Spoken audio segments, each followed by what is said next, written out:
ਜੀ ਵਾਹਿਗੁਰੂ।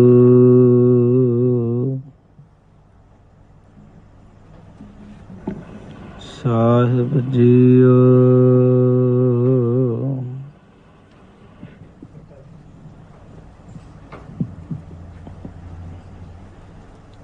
ਸ੍ਰੀ ਨਾਨਕ ਪਾਦ ਪੰਕਜ ਬੰਦਨ ਪੰਕਜ ਬੰਦਨਾ ਸਿਮਰ ਅੰਗਦ ਦੁਖ ਨਿਕੰਦਨਾ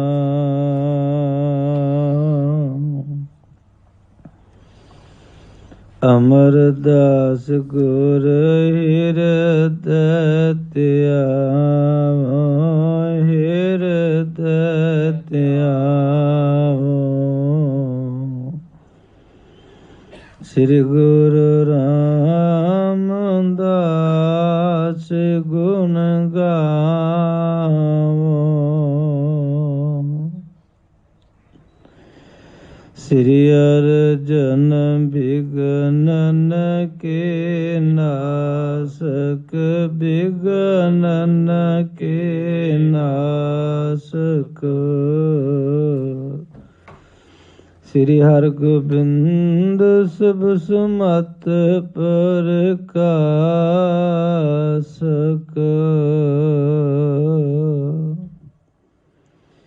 ਸ੍ਰੀ ਹਰਿ ਰਾਇ ਨਮੋ ਕਰ ਜੋਰੀ ਨਮੋ ਕਰ ਜੋਰੀ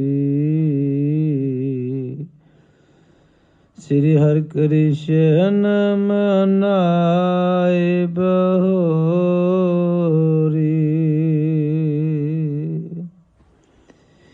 ਤੇਗ ਬਹਾਦਰ ਪਰਮ ਕਿਰਪਾਲਾ ਪਰਮ ਕਿਰਪਾਲਾ ਸ੍ਰੀ ਗੁਰੂ ਗੋਬਿੰਦ ਸਿੰਘ ਵਿਸਾਲਾ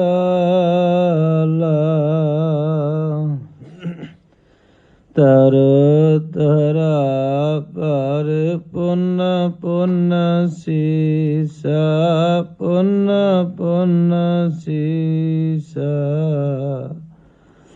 ਬੰਦੋ ਬਾਰ ਬਾਰ ਜਗਦੀਸ਼ਾ ਜਿਸ ਮਹਿ ਅੰਮ੍ਰਿਤ ਗਿਆਨ ਹੈ ਮਾਨਕ ਭਗਤ ਵੈਰਾਗ ਸ੍ਰੀ ਗੁਰੂ ਗ੍ਰੰਥ ਸਾਹਿਬ ਉਦਦ ਬੰਦੋਕਾਰ ਅਨੁਰਾਗ ਸ੍ਰੀ ਗੁਰੂ ਸ਼ਬਦ ਕਮਾਏ ਜਿਨ ਜੀਤੇ ਪੰਜ ਵਿਕਾਰ ਤਿਨ ਸੰਤਨ ਕੋ ਬੰਦਨਾ ਸਿਰ ਚਰਨਨ ਪਰਤਾਰ ਏਕ ਓੰਕਾਰ ਸਤਿਗੁਰੂ ਤੇ ਪ੍ਰਸਾਦ ਸਚ ਹੋਏ। ਵਾਹਿਗੁਰੂ ਜੀ ਕੀ ਫਤਿਹ ਹੈ। ਬਿਘਨ ਬਿਨਾਸ਼ਨ ਸੋਏ।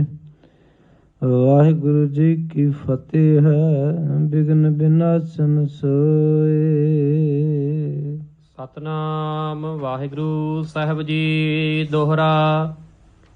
ਸ੍ਰੀ ਗੁਰ ਅਰਜਨ ਜੀ ਟਿਕੇ ਤਾਰਨ ਤਰਨ ਸਥਾਨ ਸੰਗਮ ਸੰਦਨ ਸੰਗਤਾਂ ਦਰਸੈ ਅਨਗਨ ਆਨ।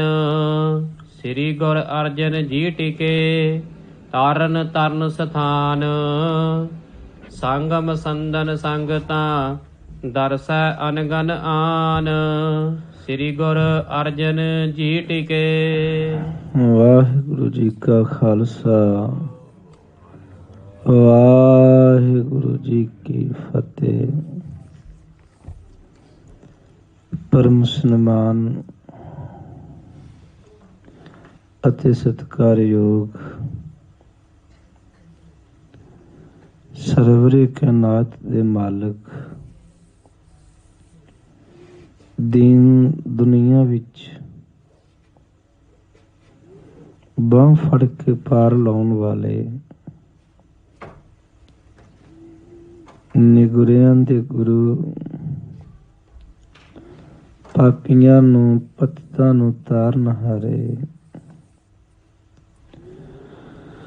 ਸਭਨਾਂ ਨੂੰ ਆਪਣੀ ਚਰਨ ਸ਼ਰਨ ਗੋਦ ਨਿੱਘ ਦੇ ਕੇ ਮਾਨ ਬਖਸ਼ਣ ਵਾਲੇ, ਸ਼ਬਦ ਅਵਤਾਰ ਦਸਾਂ ਗੁਰਾਂ ਦੇ ਆਤਮਿਕ ਸਰੂਪ ਸਤਿਗੁਰੂ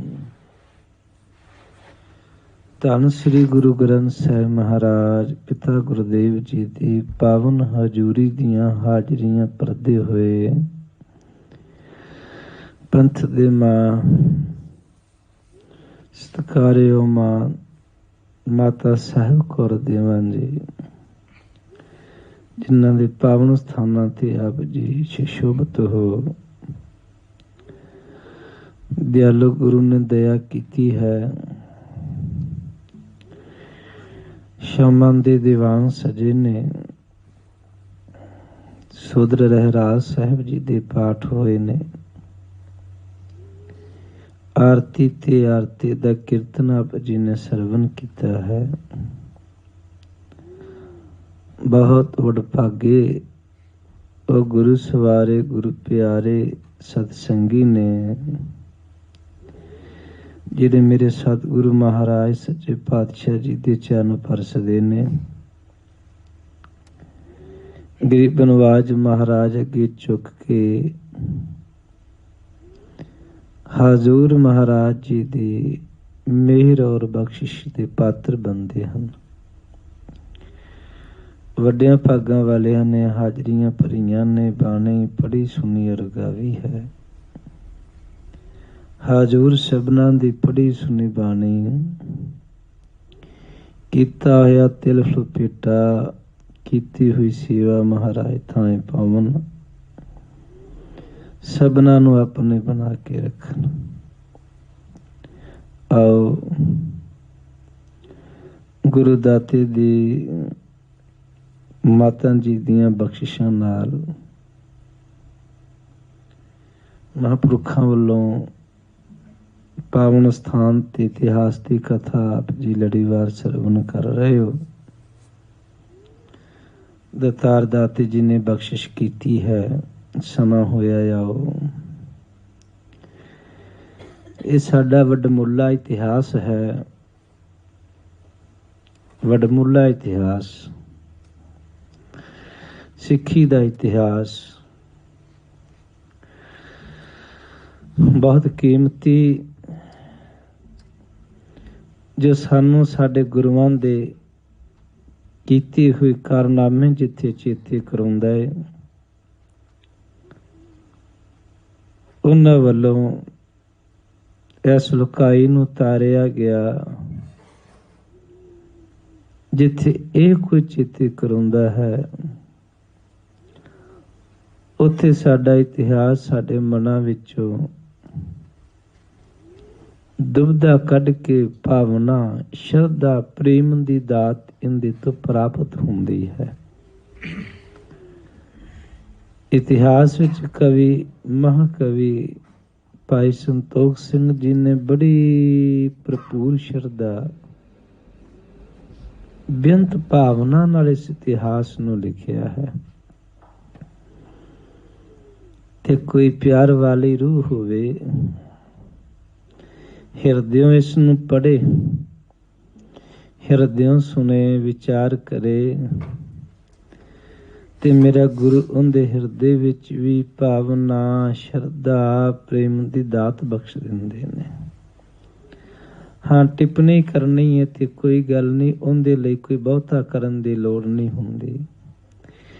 ਕਿਸੇ ਨੂੰ ਕੱਟਣਾ ਹੋਵੇ, ਟੇਕਣਾ ਹੋਵੇ, ਮਾਰਨਾ ਹੋਵੇ, ਉਹਦੇ ਲਈ ਪੜ੍ਹਾਈ ਦੀ ਲੋੜ ਨਹੀਂ ਜੇ ਹੁੰਦੀ, ਉਹਦੇ ਲਈ ਕੋਈ ਸਤਸੰਗ ਦੀ ਲੋੜ ਨਹੀਂ ਹੁੰਦੀ। ਹਾਂ, ਉਸ ਤਰ੍ਹਾਂ ਕੱਪੜਾ ਪਾੜਨਾ ਹੋਵੇ ਤੇ ਬੱਚਾ ਵੀ ਪਾੜ ਦਿੰਦਾ, ਪਸ਼ੂ ਵੀ ਪਾੜ ਦਿੰਦੇ ਨੇ, ਪਰ ਕੈਂਚੀ ਲੈ ਕੇ ਜਿਵੇਂ ਦਰਜੀ ਪਾੜਦੇ ਨੇ ਉਵੇਂ ਪਾੜਨਾ ਹੋਵੇ ਤੇ ਸਿਖਲਾਈ ਲੈਣੀ ਪੈਂਦੀ ਹੈ। ਇਸ ਕਰਕੇ ਸ਼ਰਧਾ ਲਿਆਉਣ ਲਈ ਤੇ ਸਿਖਲਾਈ ਹੈ, ਟਿੱਪਣੀ ਕਰਨ ਲਈ ਨਹੀਂ। ਖੈਰ ਆਓ, ਸਤਿਗੁਰੂ ਗੁਰੂ ਅਰਜਨ ਸਾਹਿਬ ਮਹਾਰਾਜ ਜੀ ਦੇ ਪਾਵਨ ਇਤਿਹਾਸ ਵਿੱਚੋਂ ਆਪ ਜੀ ਕੱਲ ਦੀਨ ਦੁਨੀਆ ਦੇ ਮਾਲਕ ਸਤਿਗੁਰੂ ਨਾਨਕ ਪ੍ਰਗਟਿਆ। ਮਿੱਟੀ ਧੁੰਦ ਜਗ ਚਾਨਣ ਹੋਵਾ, ਐਸੇ ਦਿਆਲੂ ਗੁਰੂ ਧੰਨ ਗੁਰੂ ਨਾਨਕ ਸਾਹਿਬ ਜਗ ਕਲ ਤਾਰਨ ਗੁਰੂ ਨਾਨਕ ਆਇਆ। ਉਹਨਾਂ ਦੇ ਸਾਹਿਬਜ਼ਾਦੇ ਮਹਾਨ ਤਪਸਵੀ, ਮਹਾਨ ਵੈਰਾਗੀ, ਤਿਆਗੀ ਮਹਾਂਪੁਰਖ ਸ਼੍ਰੀਮਾਨ ਬਾਬਾ ਸ਼੍ਰੀ ਚੰਦ ਜੀ ਮਹਾਰਾਜ ਜੀ, ਉਹਨਾਂ ਦਾ ਇਤਿਹਾਸ ਆਪ ਜੀ ਨੇ ਕੱਲ ਦੇ ਇਤਿਹਾਸ ਵਿੱਚ ਸਰਵਣ ਕੀਤਾ ਹੈ। ਆਪਣਾ ਦਾਸ ਕਮਲੀਆ ਮਹਾਰਾਜ ਦੇ ਕੋਲ ਭੇਜਿਆ, ਗਰੀਬ ਨਵਾਜ ਤੋਂ ਭਟਾਵਾ ਲੈਣ ਵਾਸਤੇ। ਮਹਾਂਪੁਰਖਾਂ ਦੇ ਨਾਲ ਲੰਬਾ ਸਮਾਂ ਬਾਬਾ ਕਮਲੀਆ ਜੀ ਲਾਏ ਨੇ। ਆਪ ਜੀ ਨੇ ਇਤਿਹਾਸ ਸਰਵਣ ਕੀਤਾ ਹੋਣਾ। ਮਹਾਂਪੁਰਖ ਉਹਨਾਂ ਦੇ ਕੰਧੇ ਤੇ ਬਹਿ ਕੇ, ਪਿੱਠ ਤੇ ਬਹਿ ਕੇ ਕਈ ਵਾਰੀ ਸਫ਼ਰ ਕਰਦੇ ਹੁੰਦੇ ਸਨ। ਉਹ ਸਤਿਗੁਰੂ ਗੁਰੂ ਅਰਜਨ ਸਾਹਿਬ ਮਹਾਰਾਜ ਕੋਲ ਭੇਟਾ ਰਹਿਣ ਆਏ। ਜਿਵੇਂ ਉਹਨਾਂ ਦਾ ਹੁਕਮ ਸੀ ਵੀ ਤੁਸੀਂ ਰੁਕਣਾ ਨਹੀਂ, ਖੜੇ ਰਹਿਣਾ ਹੈ, ਔਰ ਜਿੰਨੀ ਜਲਦੀ ਹੋਵੇ ਓਨੀ ਜਲਦੀਆਂ ਸਾਡੀਆਂ ਭਟਾਵਾਂ ਦੀ ਤੁਸੀਂ ਮੰਗ ਕਰਨੀ ਹੈ। ਇਸ ਤਰ੍ਹਾਂ ਹੀ ਆਪ ਜੀ ਨੇ ਸਰਵਣ ਕੀਤਾ ਹੈ। ਗੁਰੂ ਅਰਜਨ ਸਾਹਿਬ ਮਹਾਰਾਜ ਜੀ ਨੇ ਬੜੇ ਪਿਆਰ ਦੇ ਨਾਲ ਧੰਨ ਔਰ ਗਰੀਬ ਨਵਾਜ ਸੱਚੇ ਪਾਤਸ਼ਾਹ ਵੱਲੋਂ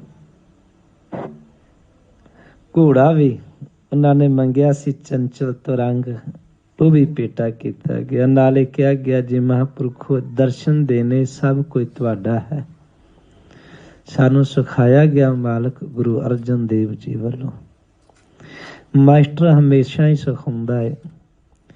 ਮੇਰੇ ਦਾਤੇ ਨੇ ਸਾਨੂੰ ਨਿਮਰਤਾ, ਪ੍ਰੇਮ, ਭਾਵਨਾ ਸਿਖਾਈ ਹੈ। ਵੱਡਿਆਂ ਦੀ ਸੇਵਾ ਕਿਵੇਂ ਕਰੀਦਾ ਹੈ, ਬੜੇ ਸਤਿਕਾਰ ਨਾਲ। ਜਿੱਥੇ ਕਮਲੀਆ ਜੀ ਨੂੰ ਬੜੇ ਸਤਿਕਾਰ ਨਾਲ ਭੋਜਨ ਪ੍ਰਸ਼ਾਦਾ ਛਕਾਇਆ ਹੈ, ਭਟਾਵਾਂ ਦਿੱਤੀਆਂ, ਹੱਥ ਜੋੜ ਕੇ ਨਮਸਕਾਰ ਕਰਕੇ ਮਹਾਂਪੁਰਖਾਂ ਨੂੰ ਵੀ ਬੇਨਤੀ ਕੀਤੀ ਗਈ, ਜ਼ਰੂਰ ਆਇਓ ਤੇ ਦਰਸ਼ਨ ਦਿਓ। ਆਓ ਆਪਾਂ ਅਗਲੇਰੇ ਪ੍ਰਸੰਗ ਵੱਲ ਹੁੰਦੇ ਆ। ਧੰਨ ਗੁਰੂ ਅਰਜਨ ਸਾਹਿਬ ਮਹਾਰਾਜ ਸੱਚੇ ਪਾਤਸ਼ਾਹ ਜੀ ਪਾਵਨ ਤਰਨ ਤਾਰਨ ਦੀ ਧਰਤੀ ਤੇ ਨੇ। ਇੱਥੇ ਮਹਾਨ ਸਰੋਵਰ ਦਾ ਸੇਵਾ ਕਰ ਰਹੇ ਨੇ। ਆਓ ਆਪਾਂ ਅੱਗੇ ਇਤਿਹਾਸ ਸਰਵਣ ਕਰੀਏ। ਅਸੀਸ ਦਿਆ ਜੇ ਦਇਆ ਆਪ ਜੀ ਨੇ ਕਰਨੀ ਹੈ। ਧੰਨ ਗੁਰੂ ਗ੍ਰੰਥ ਸਾਹਿਬ ਸੱਚੇ ਪਾਤਸ਼ਾਹ, ਸਤਿਕਾਰਯੋਗ ਸਾਡੇ ਮਾਤਾ ਜੀ, ਸਤਿਕਾਰਯੋਗ ਮਹਾਂਪੁਰਖਾਂ ਵੱਲੋਂ ਜੋ ਹੁਕਮ ਲੱਗਾ, ਦਇਆ ਕਰਕੇ, ਭਾਵਨਾ, ਸ਼ਰਧਾ, ਵਿਕਾਰਾਂ ਤੋਂ ਰਹਿਤ ਕਰਕੇ ਆਪ ਜੀ ਨੇ ਦਇਆ ਕਰਕੇ ਵਡਿਆਈ ਕਰਨ ਦਾ ਬਲ ਉਦਮ ਬਖਸ਼ਿਸ਼ ਕਰਿਓ ਜੀ। ਆਓ ਸਾਡੀ ਹਾਜ਼ਰੀ ਗੁਰੂ ਗ੍ਰੰਥ ਸਾਹਿਬ ਦੇ ਚਰਨਾਂ ਵਿੱਚ, ਆਪ ਸਮੂਹ ਦੇ ਚਰਨਾਂ ਵਿੱਚ ਲੱਗੇ। ਦਾਸ ਵੱਲੋਂ ਸਤਿਗੁਰੂ ਗੁਰੂ ਗ੍ਰੰਥ ਸਾਹਿਬ ਜੀ ਦਾ ਰੋਮ ਰੋਮ ਕਰਕੇ ਧੰਨਵਾਦ, ਮਾਤਾ ਜੀ ਦਾ ਰੋਮ ਰੋਮ ਕਰਕੇ ਧੰਨਵਾਦ, ਮਹਾਂਪੁਰਖਾਂ ਦਾ ਧੰਨਵਾਦ, ਆਪ ਸੰਗਤਾਂ ਦਾ ਬਹੁਤ ਬਹੁਤ ਧੰਨਵਾਦ। ਆਪ ਜੀ ਦੇ ਦਰਸ਼ਨ ਦੀਦਾਰ ਕਰਨ ਦਾ ਸੁਭਾਗ ਮਿਲਿਆ ਹੈ। ਸਮੂਹ ਸੰਗਤਾਂ ਦੇ ਚਰਨਾਂ ਤੇ ਸੀਸ ਰੱਖ ਕੇ ਫਤਿਹ ਅਰਜ ਕਰਦਾ ਹਾਂ ਜੀ। ਫਤਿਹ ਪ੍ਰਵਾਨ ਕਰੋ। ਆਖੋ ਵਾਹਿਗੁਰੂ ਜੀ ਕਾ ਖਾਲਸਾ, ਵਾਹਿਗੁਰੂ ਜੀ ਕੀ ਫਤਿਹ। ਆਓ ਜੀ ਇਤਿਹਾਸ ਸਰਵਣ ਕਰੀਏ ਜੀ। ਸ੍ਰੀ ਗੁਰ ਅਰਜਨ ਜੀ ਟਿਕੇ ਤਾਰਨ ਤਰਨ ਸਥਾਨ। ਸ਼ਹੀਦਾਂ ਦੇ ਸਰਤਾਜ, ਸ਼ਾਂਤੀ ਦੇ ਡੂੰਘੇ ਸੱਗ ਜਿਹੜੇ ਕਦੀ ਵੀ ਸ਼ਾਂਤੀ ਭੰਗ ਨਹੀਂ ਹੋਈ। ਮੇਰੇ ਮਾਲਕ ਗੁਰੂ ਅਰਜਨ ਦੇਵ ਸੱਚੇ ਪਾਤਸ਼ਾਹ ਜੀ ਉਸ ਪਾਵਨ ਧਰਤੀ ਤੇ ਜਿਹਨੂੰ ਤਰਨ ਦਾ ਤਾਰਨ ਹੁੰਦਾ, ਜਹਾਜ਼ ਤਰਨ ਵਾਲਾ ਜਹਾਜ਼, ਮਹਾਰਾਜ ਸਾਹਿਬ ਜੀ ਨੇ ਪਾਵਨ ਤਰਨ ਤਾਰਨ ਦਾ ਸਥਾਨ ਇੱਕ ਜਹਾਜ਼ ਰੂਪ ਬਣਾਇਆ। ਪਿਆਰ ਵਾਲਿਓ, ਸ਼ਰਧਾ ਭਾਵਨਾ ਪਿਆਰ ਨਾਲ ਇੱਥੇ ਆਓਗੇ, ਭਵ ਸਾਗਰ ਤੋਂ ਤਰ ਜਾਓਗੇ। ਹਾਜ਼ੂਰ ਐਸੇ ਪਾਵਨ ਸਥਾਨ ਤੇ ਟਿਕੇ ਹੋਏ ਹਨ ਜੀ। ਸੰਗਮ ਸੰਦਨ ਸੰਗਤਾਂ ਦਰਸੇ ਅਨਗਨ ਆਨ।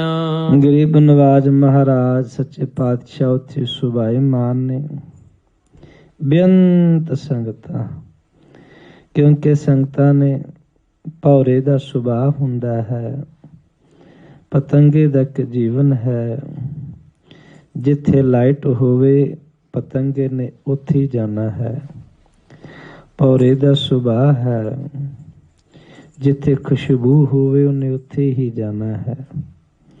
ਪਿਆਰ ਵਾਲੇ ਸਤਸੰਗੀ ਵੀ ਐਸੇ ਹੀ ਸੁਭਾਅ ਵਾਲੇ ਹੁੰਦੇ ਨੇ। ਜਿੱਥੇ ਮੇਰੇ ਗੁਰੂ ਸਾਹਿਬ ਜੀ ਜਾਂਦੇ ਨੇ ਉੱਥੇ। ਅੱਜ ਮੇਰੇ ਦਾਤਾ ਜੀ ਤਰਨ ਤਾਰਨ ਸਾਹਿਬ ਦੀ ਧਰਤੀ ਤੇ ਬਿਰਾਜਮਾਨ ਨੇ। ਬੇਅੰਤ ਸੰਗਤਾਂ, ਬੇਅੰਤ ਭਟਾਵਾਂ, ਸ਼ਰਧਾ ਭਾਵਨਾਵਾਂ ਨਾਲ ਅਤੇ ਮਹਾਰਾਜ ਦੇ ਮੁਖੀ ਮਸੰਦ ਜਿਹੜੇ ਸਾਰੀ ਸਤਿਗੁਰੂ ਦੇ ਅੱਗੇ ਲੱਗ ਕੇ ਸੇਵਾਵਾਂ ਕਰਾਉਂਦੇ ਹੁੰਦੇ ਸਨ, ਉਹਨਾਂ ਨੂੰ ਮਸੰਦ ਕਹਿੰਦੇ ਸਨ। ਉਹ ਵੀ ਮਹਾਰਾਜ ਸਾਹਿਬ ਜੀ ਦੇ ਦਰਸ਼ਨ ਦੀਦਾਰ ਕਰ ਰਹੇ ਹਨ। ਚੌਪਈ ਜਹਾਂਗੀਰ ਕਿਸ ਕਾਰਨ ਕਰਕੇ। ਕਵੀ ਜੀ ਇਤਿਹਾਸ ਲਿਖ ਰਹੇ ਨੇ। ਬਾਦਸ਼ਾਹ ਅਕਬਰ ਉਦੋਂ ਮਰ ਚੁੱਕਾ ਸੀ। ਬਾਦਸ਼ਾਹ ਅਕਬਰ ਚਾਹੁੰਦਾ ਸੀ ਕਿ ਆਪਣੇ ਪੁੱਤਰ ਖੁਸਰੋ ਨੂੰ ਦਿੱਲੀ ਤਖਤ ਦਾ ਰਾਜਾ ਬਣਾਇਆ ਜਾਏ। ਖੁਸਰੋ ਦੇ ਬਾਪ ਦਾ ਨਾਂ ਹੀ ਸਲੀਮ ਹੈ। ਸਲੀਮ ਜਦੋਂ ਤਖਤ ਤੇ ਬਹਿੰਦਾ ਹੈ ਤਾਂ ਖਾਲਸ ਜਹਾਂਗੀਰ ਲੈਂਦਾ ਹੈ। ਅਕਬਰ ਦੇ ਬੇਟੇ ਦਾ ਨਾਮ ਸਲੀਮ ਹੈ ਔਰ ਸਲੀਮ ਦੇ ਬੇਟੇ ਦਾ ਨਾਮ ਖੁਸਰੋ ਹੈ। ਖੁਸਰੋ ਭਾਵਨਾ ਵਾਲਾ ਹੈ, ਬਾਦਸ਼ਾਹ ਅਕਬਰ ਦਾ ਪੋਤਾ ਹੈ। ਸਲੀਮ ਪੁੱਤਰ ਹੈ ਪਰ ਬੜਾ ਵਿਕਾਰੀ ਹੈ, ਬੜਾ ਨਸ਼ਈ ਹੈ। ਔਗਣਾਂ ਦਾ, ਨਸ਼ੇ ਪੱਤੇ ਤੇ ਵਿਕਾਰਾਂ ਦਾ ਭਰਿਆ ਹੋਇਆ ਹੈ। ਬਾਦਸ਼ਾਹ ਅਕਬਰ ਨੇ ਬੜਾ ਜ਼ੋਰ ਵੀ ਲਾਇਆ। ਇਹਨਾਂ ਦੇ ਮਾਮੇ ਸਨ ਜੈ ਸਿੰਘ ਉਹਨਾਂ ਦੇ ਖਾਨਦਾਨ ਚੋਂ ਸਰਦਾਰ ਅਮਰ ਸਿੰਘ ਜੀ, ਉਹਨਾਂ ਵੀ ਜ਼ੋਰ ਲਾਇਆ। ਬਾਦਸ਼ਾਹ ਵੀ ਚਾਹੁੰਦਾ ਸੀ ਕਿ ਭਾਵਨਾ ਵਾਲਾ ਇਹਨੂੰ ਤਖਤ ਤੇ ਬਿਠਾਇਆ ਜਾਏ, ਪਰ ਨਹੀਂ। ਮੌਲਾਨੇ ਔਰ ਕਾਜੀ ਇਹਨਾਂ ਦਾ ਹਮੇਸ਼ਾ ਹੀ ਕੁਝ ਬੋਲਬਾਲਾ ਬਣਿਆ ਰਹਿੰਦਾ ਹੈ। ਮੈਂ ਸੁਣ ਰਿਹਾ ਸਾਂ ਦੁਬਈ, ਕੁਵੈਤ, ਸਾਊਦੀ ਅਰਬ ਵੱਲੇ ਅੱਜ ਵੀ ਰਾਜਿਆਂ ਦਾ ਰਾਜ ਹੈ। ਰਾਜੇ ਦੇ ਕੋਲ ਅਜੇ ਵੀ ਕਾਜੀ ਬੈਠਾ ਹੁੰਦਾ। ਅੱਜ ਵੀ ਕਾਜੀ ਮੀਨ ਜੱਜ। ਰਾਜੇ ਨੇ ਇਸ਼ਾਰਾ ਕਰਨਾ ਆ ਮਨੁੱਖ ਦਾ ਗੁਨਾਹ ਹੈ, ਕਾਜੀ ਨੇ ਫਤਵਾ ਅੱਜ ਵੀ ਸੁਣਾਉਂਦਾ ਹੈ। ਉਦੋਂ ਹੀ ਬਸ ਸਜ਼ਾ ਹੈ।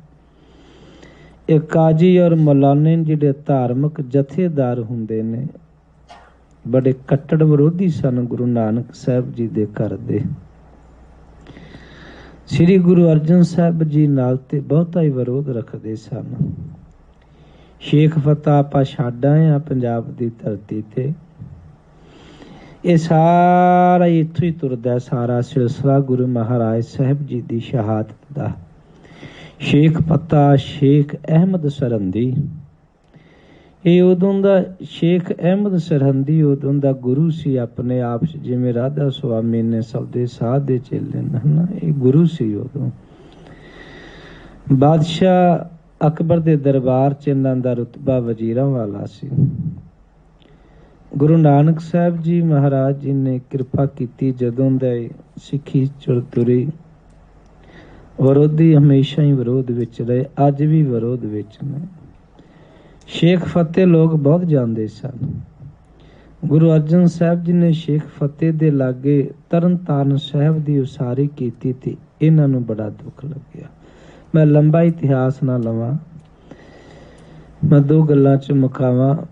ਬਾਦਸ਼ਾਹ ਅਕਬਰ ਚਾਹੁੰਦਾ ਸੀ ਖੁਸਰੋ ਰਾਜਾ ਬਣੇ। ਇਹ ਸ਼ੇਖ ਅਹਿਮਦ ਸਰਹੰਦੀ, ਸ਼ੇਖ ਫਤਿਹ, ਪੀਲੂ, ਸੱਜੂ, ਬਹੁਤ ਸਾਨੇ ਇਹਨਾਂ ਦੇ ਜਿਹੜੇ ਮੁੱਲਾਂ ਤੇ ਕਾਜੀ ਇਹ ਚਾਹੁੰਦੇ ਸਨ ਵੀ ਜੇ ਖੁਸਰੋ ਬਾਦਸ਼ਾਹ ਬੰਦਾ ਹੈ ਤੇ ਗੁਰੂ ਨਾਨਕ ਦੇ ਘਰ ਦੀ ਅੱਗੇ ਨਾਲ ਹੋਰ ਵੱਧ ਕੇ ਜੈ ਜੈਕਾਰ ਹੋਵੇਗੀ। ਅਕਬਰ ਗਿਆ ਤੇ 84 ਪਿੰਡ ਦੇ ਆਇਆ। ਅਕਬਰ ਗਿਆ ਤੇ ਨੰਗੇ ਪੈਰੀ ਜਾਵੇ। ਅਕਬਰ ਜਾਵੇ ਗੁਰੂ ਨਾਨਕ ਦੇ ਦਰਬਾਰ ਵਿੱਚ। ਗੁਰੂ ਅਮਰਦਾਸ ਜੀ ਦਾ ਛੱਡਿਆ ਹੋਇਆ ਭੋਜਨ, ਜਿਹਨੂੰ ਪੰਜਾਬੀ 'ਚ ਆਪਾਂ ਜੂਠ ਕਹਾਂਗੇ, ਅਕਬਰ ਬਾਦਸ਼ਾਹ ਨੇ ਮਹਾਰਾਜ ਜੀ ਦਾ ਸ਼ੀਰ ਪ੍ਰਸ਼ਾਦ ਛਕਿਆ। ਇਹ ਗੱਲ ਉਹਨਾਂ ਨੂੰ ਚੰਗੀ, ਆਪਾਂ ਨੂੰ ਵੀ ਚੰਗੀ ਨਹੀਂ ਲੱਗਦੀ। ਸਾਡਾ ਕੋਈ ਜਥੇਦਾਰ ਇਸ ਤਰ੍ਹਾਂ ਕਿਸੇ ਕੋਲ ਜਾ ਕੇ ਉਹਦੇ ਜਾ ਕੇ ਬਵੇ, ਤੇ ਉਹ ਇਸ ਚੀਜ਼ ਤੋਂ ਭੈਭੀਤ ਸਨ ਵੀ ਜੇ ਖੁਸਰੋ ਆਉਂਦਾ ਹੈ। ਖੁਸਰੋ ਗੁਰੂ ਅਰਜਨ ਸਾਹਿਬ ਨੂੰ ਅੱਗੇ ਵੀ ਮਿਲ ਚੁੱਕਾ ਸੀ। ਬਾਦਸ਼ਾਹ ਅਕਬਰ ਦੇ ਨਾਲ ਵੀ ਸ਼ਾਇਦ ਆਇਆ ਹੋਵੇ। ਉਹ ਇਹ ਨਹੀਂ ਸੀ ਚਾਹੁੰਦੇ। ਉਹਨਾਂ ਨੇ ਸ਼ਰਾਬੀ ਨੂੰ ਚੁਣਿਆ ਵੀ ਤੇਰੇ ਨਾਲ ਹਾਂ, ਤੈਨੂੰ ਹੀ ਚੁਣਾਂਗੇ, ਤੂੰ ਵਕਾਰੀ ਹੈ। ਸੋ ਇਹ ਬਾਦਸ਼ਾਹ ਸਲੀਮ ਜਿਹੜਾ ਹੈ ਦਿੱਲੀ ਦੇ ਤਖਤ ਦਾ ਮਾਲਕ ਬਣਿਆ। ਬਾਦਸ਼ਾਹ ਜਹਾਂਗੀਰ, ਜਹਾਂ ਮੈਨੇ ਹੁੰਦਾ ਜਹਾਨ, ਤੇ ਇਸ ਜਹਾਨ ਦਾ ਗੀਰ ਮੈਨੇ ਮਾਲਕ ਜਿੰਦਾ। ਉਹ ਜਹਾਨ ਜਿੰਦੇ ਹੱਥ ਵਿੱਚ ਹੋਵੇ, ਗੀਰ ਹੱਥ ਵਿੱਚ ਹੋਏ, ਜਹਾਂਗੀਰ ਸਲੀਮ ਉਰਫ ਜਹਾਂਗੀਰ। ਬਾਦਸ਼ਾਹ ਜਹਾਂਗੀਰ ਦਾ ਤੋਂ ਖਲਸ ਲੈ ਕੇ ਤਖਤ ਦਿੱਲੀ ਦਾ ਮਾਲਕ ਬਣਿਆ। ਪੁੱਤਰ ਖੁਸਰੋ ਨੇ ਕਹਿੰਦੇ ਨੇ ਬਗਾਵਤ ਕਰ ਦਿੱਤੀ ਹੈ ਜੀ। ਇੱਕ ਸਹਿਜਾਦੇ ਸੋ ਰਿਸ ਧਰ ਕੈ। ਜਦੋਂ ਸਹਿਜਾਦੇ ਖੁਸਰੋ ਨੇ ਬਗਾਵਤ ਕੀਤੀ ਕਿ ਮੈਂ ਬਾਦਸ਼ਾਹ ਬਣਨਾ, ਤੇ ਪਿਓ ਨੂੰ ਤੇ ਜਿਹੜਾ ਹੈ ਹੀ ਸ਼ਰਾਬੀ ਹੈ ਹੀ ਵਿਕਾਰੀ, ਉਹਨੇ ਫਿਰ ਆਪਣੇ ਪੁੱਤਰ ਦੇ ਨਾਲ ਗੁੱਸਾ ਕੀਤਾ ਹੈ ਜੀ। ਦਇਓ ਨਿਕਾਸ ਕਹਿਓ ਸਭ ਠੌਰ। ਦਿੱਲੀ ਤੋਂ ਕੱਢ ਦਿੱਤਾ ਗਿਆ ਇਹਨੂੰ, ਆਪਣੇ ਪੁੱਤਰ ਨੂੰ। ਇਹ ਰਾਜਸੀ ਇਹ ਤਾਕਤ ਦਾ ਇੰਨਾ ਹੀ ਗੁਮਾਨ ਹੁੰਦਾ ਕਿ ਇਹਦੇ ਵਿੱਚ ਕੋਈ ਆਪਣਾ ਨਹੀਂ ਜੀ ਹੁੰਦਾ। ਇਹ ਰਾਜ ਭਾਗ ਦੀ ਕੁਰਸੀ ਐਸੀ ਹੁੰਦੀ, ਕੋਈ ਪੁੱਤ ਭੈਣ ਭਰਾ ਨਹੀਂ ਗਾ, ਕੁਰਸੀ ਉਹ ਮਾਲਕ ਹੁੰਦੀ। ਔਰ ਇਹਨੇ ਆਪਣੇ ਪੁੱਤਰ ਖੁਸਰੋ ਨੂੰ ਦਿੱਲੀ ਚੋਂ ਕੱਢ ਦਿੱਤਾ। ਕੱਢਦਿਆਂ ਨਾਲ ਹੀ ਹੁਕਮਨਾਮੇ ਜਾਰੀ ਕੀਤੇ।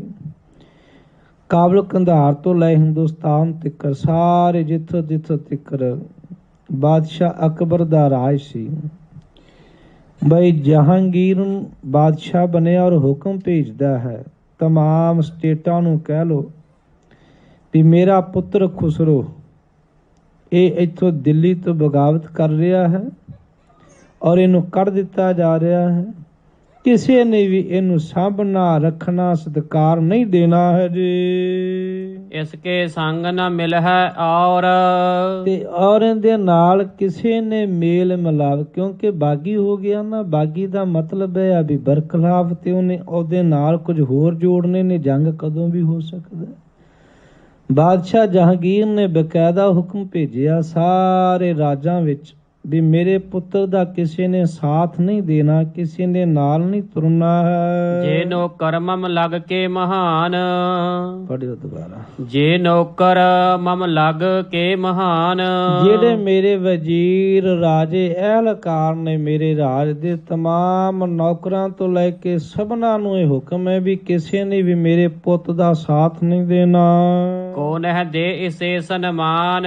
ਕਿਸੇ ਨੇ ਵੀ ਇਹਨੂੰ ਬੁਲਾਉਣਾ ਨਹੀਂ, ਸਤਿਕਾਰ ਨਹੀਂ ਦੇਣਾ ਹੈ ਜੀ। ਗ੍ਰਾਮ ਨਗਰ ਪ੍ਰਵੇਸ਼ ਨਾ ਹੋਏ। ਨਾਲ ਖਿਆਲ ਕਰਿਓ ਜਿੱਥੋਂ ਤੱਕ ਆਪਣਾ ਰਾਜ ਭਾਗ ਹੈ, ਕਿਸੇ ਵੀ ਪਿੰਡ ਵਿੱਚ ਵੀ ਨਾ ਜਾ ਸਕੇ। ਤਮਾਮ ਨੌਕਰਾਂ ਨੂੰ, ਅਫਸਰਸ਼ਾਹੀ ਨੂੰ ਇਹ ਹੁਕਮ ਸੀ। ਦੇਸ ਤਿਆਗ ਕਰ ਗਮਨ ਸੋਏ। ਤੇ ਉਹ ਆਪਣਾ ਇਸ ਜਿੱਥੋਂ ਤੱਕ ਬਾਦਸ਼ਾਹ ਜਹਾਂਗੀਰ ਦਾ ਰਾਜ ਹੈ, ਉੱਥੋਂ ਦਾ ਇਲਾਕਾ ਛੱਡ ਕੇ ਜਿੱਥੇ ਮਰਜ਼ੀ ਤੁਰ ਜਾਏ। ਇਮ ਸਭ ਕੋ ਲਿਖ ਦਿਓ ਨਿਕਾਸ। ਇਸ ਤਰ੍ਹਾਂ ਸਾਰਿਆਂ ਨੂੰ ਹੁਕਮ ਭੇਜ ਕੇ ਬਾਦਸ਼ਾਹ ਜਹਾਂਗੀਰ ਨੇ ਕਹਿਣ ਲੱਗੇ, ਨਾਲ ਹੀ ਆਪਣੇ ਪੁੱਤਰ ਖੁਸਰੋ ਨੂੰ ਦਿੱਲੀੋਂ ਕੱਢ ਦਿੱਤਾ। ਸੋ ਤਜ ਦਿੱਲੀ ਪੁਰੀ ਆਵਾਸ। ਉਹ ਆਪਣਾ ਘਰ ਬਾਰ ਦਿੱਲੀ ਛੱਡ ਕੇ ਬਾਗੀ ਹੋਇਆ ਕਹਿਣ ਲੱਗੇ ਨਿਕਲਿਆ ਹੈ ਜੀ। ਕੁਛ ਨਰ ਸੰਗ ਨਿਕਸ ਕਰ ਆਓ। ਕੁਝ ਹੋਰ ਸੰਗੀ ਸਾਥੀ ਸਨ ਇਹਦੇ, ਉਹ ਵੀ ਇਹਦੇ ਨਾਲ ਨਿਕਲ ਕੇ ਆਏ ਹਨ। ਸਣੇ ਸਣੇ ਬਹੁ ਮਗ ਉਲਗਾਓ। ਇਹ ਦਿੱਲੀ ਤੋਂ ਚੱਲਿਆ ਹੈ, ਪਾਣੀਪਤ ਸਾਣੀ ਹੁੰਦਾ ਹੋਇਆ ਪੰਜਾਬ ਵਿੱਚ ਅੰਬਾਲੇ ਥਾਣੀ ਪ੍ਰਵੇਸ਼ ਹੋਇਆ। ਮਾਝੇ ਦੇਸ ਪ੍ਰਵੇਸ਼ਿਓ ਆਏ। ਤੇ ਕਹਿਣ ਲੱਗੇ ਵਕਤ ਦੇ ਨਾਲ ਇਹ ਮੰਜ਼ਲਾਂ ਨੂੰ ਮਾਰਦਾ ਹੋਇਆ, ਜ਼ਿੰਦਗੀ ਦੇ ਆਪਣੀ ਨੂੰ ਬਚਾਉਂਦਾ ਹੋਇਆ ਬਾਦਸ਼ਾਹ ਇਹ ਥੋੜਾ ਸੀ ਵੀ ਇਹਨੇ ਬਗਾਵਤ ਕਰਤੀ ਤੇ ਚਿੱਠੀ ਲਿਖ ਕੇ ਬਹਿ ਗਿਆ। ਨਾ ਨਾ, ਬਕਾਇਦਾ ਇਹਦੇ ਪਿੱਛੇ ਫੌਜ ਸੀ, ਇਹਦੀ ਸੂਹ ਇੱਕ ਇੱਕ ਮਿੰਟ ਦੀ ਜਾਂਦੀ ਸੀ ਵੀ ਜਿੱਥੇ ਇਹਨੇ ਪੰਗਾ ਲਿਆ ਉੱਥੇ ਹੀ ਮਾਰ ਦਿਓ, ਔਰ ਬਕਾਇਦਾ ਮਰੇਗਾ ਖੁਸਰੋ, ਏਡੀ ਕੋਈ ਗੱਲ ਨਹੀਂ ਗੀ। ਇਸ ਕਰਕੇ ਇਹ ਆਪਣਾ ਸਮੇਂ ਦੇ ਨਾਲ ਆਪਣੀ ਜਾਨ ਨੂੰ ਬਚਾਉਂਦਾ ਹੋਇਆ ਮਾਝੇ ਵਿੱਚ ਪ੍ਰਵੇਸ਼ ਹੋਇਆ। ਉਦੋਂ ਪ੍ਰਵੇਸ਼ ਹੋਣ ਦਾ ਇਹ ਜਿਹੜਾ ਗੋਇੰਦਵਾਲ ਸਾਹਿਬ ਹੀ ਬੰਦਾ ਸੀਗਾ, ਦਰਿਆ ਤੋਂ ਇੱਥੋਂ ਹੀ ਪਾਰ ਹੋ ਕੇ ਇੱਧਰ ਨੂੰ ਮਾਝੇ ਨੂੰ ਪ੍ਰਵੇਸ਼ ਹੋਣਾ ਪੈਂਦਾ ਸੀ। ਉਸ ਇਲਾਕੇ ਥਾਣੀ ਇਹ ਪ੍ਰਵੇਸ਼ ਹੋਇਆ ਹੈ। ਇਸ ਪੱਛਮ ਚਿਤ ਬਾਂਸਤ ਜਾਏ, ਤੇ ਜੀ ਕਰਦਾ ਸੀ ਇਹਦਾ ਵੀ ਹੁਣ ਪਾਕਿਸਤਾਨ ਤੋਂ ਗਾਂ ਕਾਬਲ ਕੰਧਾਰ ਤੋਂ ਗਾਂ ਨਿਕਲ ਜਾਈਏ, ਹੋ ਤੇ ਕੋਈ ਨਾ ਕਿਸੇ ਨੇ ਰੱਖਣਾ ਹੈ ਨਾ ਕਿਸੇ ਨੇ ਮਦਦ ਦੇਣੀ ਹੈ। ਇਸ ਕਰਕੇ ਇੱਥੋਂ ਗਾਂ ਇਸਨੇ ਪਾਕਿਸਤਾਨ ਤੋਂ ਇਰਾਕ, ਈਰਾਨ ਤੋਂ ਇੱਧਰ ਤੁਰ ਜਾਣਾ ਸੀ। ਗੁਰੂ ਤਰਨ ਤਾਰਨਪੁਰ ਡੇਰਾ। ਔਰ ਜਦੋਂ ਇਹ ਗੋਇੰਦਵਾਲ ਸਾਹਿਬ ਇਹਨੇ ਪਾਰ ਕੀਤਾ, ਕਿਉਂਕਿ ਇਹ ਦਰਿਆ ਦਾ ਉਦੋਂ ਘਾਟ ਹੁੰਦਾ ਸੀ, ਜਦੋਂ ਲੋਕ ਦਿੱਲੀੋਂ ਜਾਂਦੇ ਸਨ ਉਦੋਂ ਇਹ ਮੇਨ ਰਸਤਾ ਇਹੀ ਸੀ ਗੋਇੰਦਵਾਲ ਸਾਹਿਬ ਦਾ। ਇਸੇ ਲਈ ਗੋਇੰਦਵਾਲ ਸਾਹਿਬ ਜਦੋਂ ਮਹਾਰਾਜ ਜੀ ਨੇ ਬਣਾਇਆ, ਫਿਰ ਵੀ ਮੇਨ ਰੋਡ ਕਰਕੇ ਆਵਣ ਜਾਣਾ ਲਾਹੌਰ ਦਾ, ਮਾਝੇ ਦਾ ਇੱਥੋਂ ਹੀ ਹੁੰਦਾ ਸੀ। ਜਦੋਂ ਗੋਇੰਦਵਾਲ ਸਾਹਿਬ ਆਇਆ, ਗੋਇੰਦਵਾਲ ਸਾਹਿਬ ਪਹਿਲਾਂ ਵੀ ਆ ਚੁੱਕਿਆ ਸੀ ਖੁਸਰੋ, ਇਸ ਕਰਕੇ ਇਹਦਾ ਗੁਰੂ ਘਰ ਨਾਲ ਮਿਲਾਪ ਸੀ ਇਹਦਾ। ਇਹਨੇ ਉੱਥੇ ਮੱਥਾ ਟੇਕਿਆ ਹੋਣਾ, ਲੰਗਰ ਪਾਣੀ ਛਕਿਆ ਹੋਣਾ, ਇਹਨੂੰ ਉੱਥੇ ਗੁਰੂ ਸਾਹਿਬ ਦਾ ਪਤਾ ਲੱਗਿਆ। ਹਰੇਕ ਮਨੁੱਖ ਨੂੰ ਦੁੱਖਾਂ ਵੇਲੇ ਗੁਰੂ ਚੇਤੇ ਆਉਂਦਾ, ਵੈਸੇ ਤਾਂ ਇਹ ਕੁਦਰਤੀ ਜੀ ਗੱਲ ਹੈ। ਜਿਵੇਂ ਜਿਵੇਂ ਦੁੱਖ ਵੱਧਦੇ ਜਾਣ, ਗੁਰੂ ਘਰ, ਗੁਰੂ ਦੀ ਮਰਿਆਦਾ, ਬਾਣੀ, ਪਾਠ, ਪੂਜਾ, ਬੜਾ ਕੁਝ ਚੇਤੇ ਆਉਂਦਾ ਹੈ। ਉਹ ਤੇ ਔਖਾ ਜਿਹਾ ਹੋ ਜਾਂਦਾ ਹੈ। ਦੁਖੀ ਸੀ ਅੱਜ ਵੀ ਦੋ ਚੀਜ਼ਾਂ ਹੀ ਸੀਗੀਆਂ, ਪਹਿਲੀ ਤੇ ਮੌਤ ਦੀਂਦੀ ਸੀ, ਦੂਜਾ ਰੱਬ ਦੀਂਦਾ ਸੀ ਵੀ ਮੌਤ ਤੇ ਆਈ ਪਤਾ ਹੈ ਬਾਗੀਆਂ ਤੇ ਬਾਗੀ ਦੀ ਮੌਤ ਹੈ। ਇਹਨੇ ਪੁੱਛਿਆ ਹੋਣਾ, ਉੱਥੋਂ ਪਤਾ ਲੱਗਿਆ ਵੀ ਮਹਾਰਾਜ ਗੋਇੰਦਵਾਲ ਸਾਹਿਬ ਤੋਂ ਤਰਨਤਾਰਨ ਦਾ ਸਿੱਧਾ ਰੋਡ ਹੈ। ਆਪ ਜੀ ਨੇ ਵੇਖਿਆ ਹੋਣਾ ਜਦੋਂ ਤੁਸੀਂ ਜਾਂਦੇ ਹੋਵੋਗੇ ਦਰਸ਼ਨ ਕਰਨ ਲਈ, ਤਰਨਤਾਰਨ ਦੇ ਅੰਟਰ ਹੁੰਦੇ ਤੁਸੀਂ ਸੱਜੇ ਹੱਥ ਜਦੋਂ ਚਲ ਜਾਓਗੇ, ਉਹ ਗੋਇੰਦਵਾਲ ਖਡੂਰ ਸਾਹਿਬ, ਇਹ ਸਾਰਾ ਇੱਕ ਹੀ ਰਸਤਾ ਹੈ, ਕੋਈ 30-35 ਕਿਲੋਮੀਟਰ ਦਾ ਫਾਸਲਾ ਇਹਦੇ ਵਿੱਚ। ਇਸ ਕਰਕੇ ਇਹਨੂੰ ਪਤਾ ਲੱਗਿਆ ਧੰਨ ਗੁਰੂ ਅਰਜਨ ਸਾਹਿਬ ਮਹਾਰਾਜ ਸੱਚੇ ਪਾਤਸ਼ਾਹ ਜੀ ਤਰਨਤਾਰਨ ਦੀ ਪਾਵਨ ਧਰਤੀ ਤੇ ਬਿਰਾਜਮਾਨ ਹਨ। ਕੇਤਕ ਦਿਨ ਤੇ ਕੀਨ ਬਸੇਰਾ। ਤੇ ਕਹਿਣ ਲੱਗੇ ਦਾ ਜੀ ਕੀਤਿਆ ਵੀ ਮੈਂ ਮਹਾਰਾਜ ਸਾਹਿਬ ਸੱਚੇ ਪਾਤਸ਼ਾਹ ਨੂੰ ਮਿਲਾਂ, ਉੱਥੇ ਕੋਈ ਦਿਨ ਰਵਾਂ। ਜਬ ਸਹਿਜਾਦਾ ਤਹਿ ਚਲ ਆਓ। ਕਹਿਣ ਲੱਗੇ ਉਹ ਮਹਾਰਾਜ ਸਾਹਿਬ ਦੇ ਕੋਲੇ ਤਰਨਤਾਰਨ ਜਾ ਕੇ ਡੇਰਾ ਕੀਤਾ ਤੇ ਸਤਿਗੁਰੂ ਮਹਾਰਾਜ ਜੀ ਨੂੰ ਮਿਲਣ ਦਾ ਸਮਾਂ ਲਿਆ। ਮਹਾਰਾਜ ਸਾਹਿਬ ਜੀ ਨੇ ਬੁਲਾਇਆ ਹੈ। ਗੁਰੂ ਤਹਿ ਕਿਸੈ ਸੁਨਾਓ। ਤੇ ਕਹਿਣ ਲੱਗੇ ਵੀ ਪਤਾ ਲੱਗਿਆ ਵੀ ਸਤਿਗੁਰੂ ਗਰੀਬ ਨਵਾਜ ਸੱਚੇ ਪਾਤਸ਼ਾਹ ਜੀ ਇੱਥੇ ਹਨ, ਮਿਲੋ ਇਨੇ ਦਰਸ਼ਨ ਕਰ ਆਛੇ। ਤੇ ਕਿਸੇ ਨੇ ਦੱਸਿਆ ਹੋਣਾ ਮਹਾਰਾਜ ਤਰਨਤਾਰਨ ਸਾਹਿਬ ਨੇ, ਆਓ ਇੱਥੇ ਦਰਸ਼ਨ ਕਰੋ ਤੇ ਚੰਗਾ ਫਲ ਮਿਲੇਗਾ, ਸੁੱਖ ਮਿਲੇਗਾ, ਜੋ ਵੀ ਆਪਾਂ ਕਹਿੰਦਾ ਹੈ। ਇੱਕ ਦੋਏ ਦਿਨ ਰਹਿ ਗਮਨੋਂ ਪਾਛੇ। ਤੇ ਮਨ ਵਿੱਚ ਵਿਚਾਰ ਆਈ ਵੀ ਸੱਚੇ ਪਾਤਸ਼ਾਹ ਕੋਲ 2-3 ਦਿਨ ਰਹਾਂਗੇ, ਮੁੜ ਕੇ ਫਿਰ ਅੱਗੇ ਚਲੇ ਜਾਵਾਂਗੇ। ਸਤਿਗੁਰੂ ਨੂੰ ਮਿਲਣਾ ਚੰਗਾ ਹੁੰਦਾ ਹੈ, ਸ਼ੁਭ ਹੁੰਦਾ ਹੈ। ਇਮ ਸਹਿਜਾਦੇ ਹਿਰਦੇ ਵਿਚਾਰਾ। ਕਿਸੇ ਨੇ ਦੱਸਿਆ ਨਾਲ ਦੇ ਜਿਹੜੇ ਵਜ਼ੀਰ ਸਨ, ਤੇ ਇਹਨੇ ਖੁਸਰੋ ਨੇ ਵਿਚਾਰ ਕੀਤੀ ਵੀ ਠੀਕ ਲੋੜ ਵੀ ਇਹ ਸਮਾਂ ਵੀ ਇਹ, ਚਲੋ ਮਹਾਰਾਜ ਸੱਚੇ ਪਾਤਸ਼ਾਹ ਨੂੰ ਬੇਨਤੀ ਕਰਦੇ ਚੱਲੀਏ, ਮਿਲਦੇ ਚੱਲੀਏ। ਉਤਰ ਪਰਿਓ ਡੇਰੋ ਨਿਰਧਾਰਾ। ਕਹਿਣ ਲੱਗੇ ਨੇੜੇ ਅਸਥਾਨ ਵੇਖ ਕੇ, ਮਹਾਰਾਜ ਜੀ ਦੇ ਥਾਂ ਵੇਖ ਕੇ ਨੇ ਡੇਰਾ ਲਾ ਲਿਆ ਤਰਨਤਾਰਨ। ਇਸ ਨਿਸ ਮੈਂ ਕਰ ਕੈ ਵਿਸਰਾਮੂ। ਰਾਤ ਫਿਰ ਇਹ ਟਿਕਿਆ, ਇਹਨੇ ਆਪਣੇ ਨਾਲ ਫੌਜਾਂ ਸਨ ਥੋੜੀਆਂ ਬਾਲੀਆਂ, 200 ਹੋਏਗਾ, ਤੇ ਆਪਣੇ ਸਾਰਿਆਂ ਸੰਗੀਆਂ ਸਾਥੀਆਂ ਨੂੰ ਉੱਥੇ ਡੇਰਾ ਲਵਾ ਕੇ ਰਾਤ ਵਿਸ਼ਰਾਮ ਕੀਤਾ। ਭਈ ਪ੍ਰਾਤ ਸੁਨ ਸਤਿਗੁਰ ਨਾਮੋ। ਅੰਮ੍ਰਿਤ ਵੇਲੇ ਫਿਰ ਜਦੋਂ ਅੰਮ੍ਰਿਤ ਵੇਲਾ ਹੋਇਆ ਹੈ, ਸਤਿਗੁਰੂ ਮਹਾਰਾਜ ਬਾਰੇ ਸੁਣ ਕਰਕੇ ਮਿਲਿਓ ਆਨ ਕਰ ਬੰਦੇ ਹਾਥਾ। ਗਰੀਬ ਨਵਾਜ ਧੰਨ ਗੁਰੂ ਅਰਜਨ ਸਾਹਿਬ ਪਾਤਸ਼ਾਹ ਨੂੰ ਆ ਕੇ ਮਿਲਿਆ, ਦੋਨੇ ਹੱਥ ਜੁੜੇ ਹੋਏ ਨੇ। ਇਹ ਤੇ ਉਦੋਂ ਹੀ ਜੁੜਦੇ ਨੇ, ਜਾਂ ਤਾਂ ਗੁਰੂ ਨਾਲ ਜਦੋਂ ਜੁੜ ਜਾਂਦਾ ਉਦੋਂ ਤਾਂ ਇੱਕ ਇੱਕ ਰੋਮ ਹੀ ਜੁੜ ਜਾਂਦਾ ਹੈ। ਸਰੀਰ ਦਾ ਇੱਕ ਇੱਕ ਅੰਗ ਗੁਰੂ ਅੱਗੇ ਝੁਕ ਜਾਂਦਾ ਹੈ ਤੇ ਜੁੜ ਜਾਂਦਾ ਹੈ।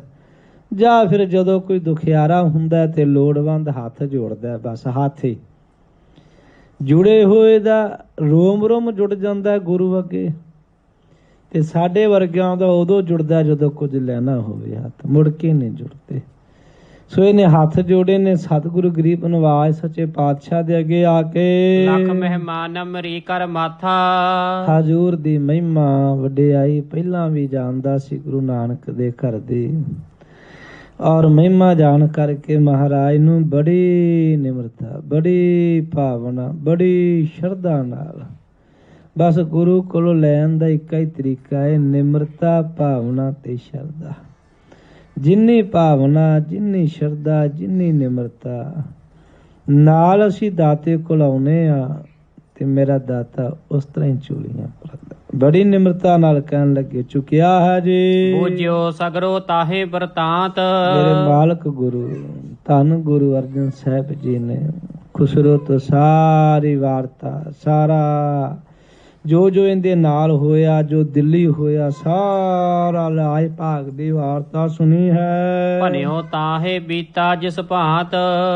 ਖੁਸਰੋ ਨੇ ਫਿਰ ਸਾਰੀ ਵਾਰਤਾ ਆਪਣੇ ਦਾਦੇ ਦੀ, ਪਿਤਾ ਦੀ, ਜੋ ਜੋ ਹੋਇਆ, ਜਿਵੇਂ ਜਿਵੇਂ ਬਗਾਵਤ ਹੋ ਗਈ, ਉਹ ਸਾਰਾ ਕੁਝ ਮਹਾਰਾਜ ਨੂੰ ਸੁਣਾਇਆ। ਸਤਿਗੁਰਾਂ ਨੇ ਸੁਣਿਆ ਹੈ। ਸਾਹੋ ਰੋਸ ਬਹੁ ਮੋਕ ਪਰ ਕੀਨੋ। ਤੇ ਕਹਿਣ ਲੱਗਾ, ਮਹਾਰਾਜ ਬਾਦਸ਼ਾਹ ਜਹਾਂਗੀਰ ਮੇਰੇ ਤੇ ਬਹੁਤ ਗੁੱਸੇ ਚ ਹੈ, ਮੇਰੇ ਤੇ ਬੜਾ ਕ੍ਰੋਧਵਾਨ ਹੈ, ਮੇਰੇ ਤੇ ਦੇਸ ਨਿਕਾਰਾ ਕਹਿ ਕਰ ਦੀਨੋ। ਤੇ ਮੈਨੂੰ ਉਹਨਾਂ ਨੇ ਦੇਸ਼ ਦਾ ਨਿਕਾਲਾ ਦੇ ਦਿੱਤਾ ਵੀ ਜਿੱਥੋਂ ਤੱਕ ਸਾਡਾ ਰਾਜ ਭਾਗ ਹੈ, ਤੂੰ ਰਾਤ ਵੀ ਨਹੀਂ ਕਿਸੇ ਦੇ ਇਲਾਕੇ ਵਿੱਚ, ਪਿੰਡ ਸ਼ਹਿਰ ਵਿੱਚ ਰਹਿ ਸਕਦਾ। ਪੱਛਮ ਦਿਸ ਕੋ ਮੈਂ ਚੱਲ ਜਾਵਾਂ। ਮਹਾਰਾਜ ਜੀਓ ਮੈਂ ਹੁਣ ਫੈਸਲਾ ਕੀਤਾ ਵੀ ਪੱਛਮ ਦੇਸ਼ ਨੂੰ, ਇਰਾਕ, ਈਰਾਨ ਨੂੰ ਗਾਂਹ ਲੰਘ ਜਾਂਦਾ ਹਾਂ। ਸ੍ਰੀ ਗੁਰ ਜੀ ਤਿਸ ਬੈਸ ਬਤਾਵੋ। ਤੇ ਗਰੀਬ ਨਵਾਜ ਮਹਾਰਾਜ ਉੱਥੇ ਰਹਿ ਕੇ ਫਿਰ ਜਿਹੜੀ ਬਾਕੀ ਦੀ ਉਮਰ ਏ, ਹੁਣ ਲੜਨਾ ਥੋੜਾ, ਮੇਰੇ ਕੋਲ ਕਿਹੜਾ ਕੋਈ ਰਾਜ ਭਾਗ ਹੈ ਵੀ ਬਾਕੀ ਦੀ ਉਮਰ ਜਿਹੜੀ ਮੈਂ ਉੱਥੇ ਰਹਿ ਕੇ ਹੀ ਬਤੀਤ ਕਰਾਂਗਾ। ਭਨਤ ਬਿਨੈ ਅਧਿਕਾਏ ਅਧੀਨ। ਕਵੀ ਜੀ ਕਹਿੰਦੇ ਨੇ ਬੜੀ ਨਿਮਰਤਾ, ਬੜੀ ਸ਼ਰਧਾ, ਬੜੀ ਭਾਵਨਾ ਦੇ ਨਾਲ ਬੇਨਤੀ ਕਰ ਰਿਹਾ ਹੈ। ਆਪਨੋ ਕਸ਼ਟ ਨਿਵੇਦਨ ਕੀਨ। ਆਪਣਾ ਕਸ਼ਟ, ਆਪਣਾ ਦੁੱਖ ਮੇਰੇ ਗਰੀਬ ਨਿਵਾਜ ਅੱਗੇ ਰੱਖਿਆ ਹੈ ਜੀ, ਦੱਸਿਆ ਮੇਰੇ ਮਾਲਕ ਨੂੰ। ਖਰਚ ਗਇਓ ਥੁਰ ਪਾਸ ਨਾ ਪੈਸਾ।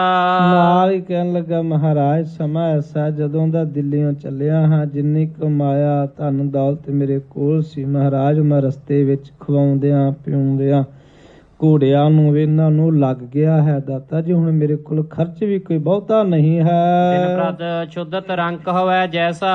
ਮਹਾਰਾਜ ਮੈਂ ਦਿਨ ਪ੍ਰਤ ਗਰੀਬ ਹੁੰਦਾ ਜਾਂਦਾ ਹਾਂ, ਭਿਖਾਰੀ ਬੰਦਾ ਜਾਂਦਾ ਹਾਂ। ਬਸ ਹੁਣ ਤੇ ਇਹ ਆ ਵੀ ਕਿਤੇ ਸਮਾਂ ਭੁੱਖ ਵਾਲਾ ਨਾ ਆ ਜਾਵੇ।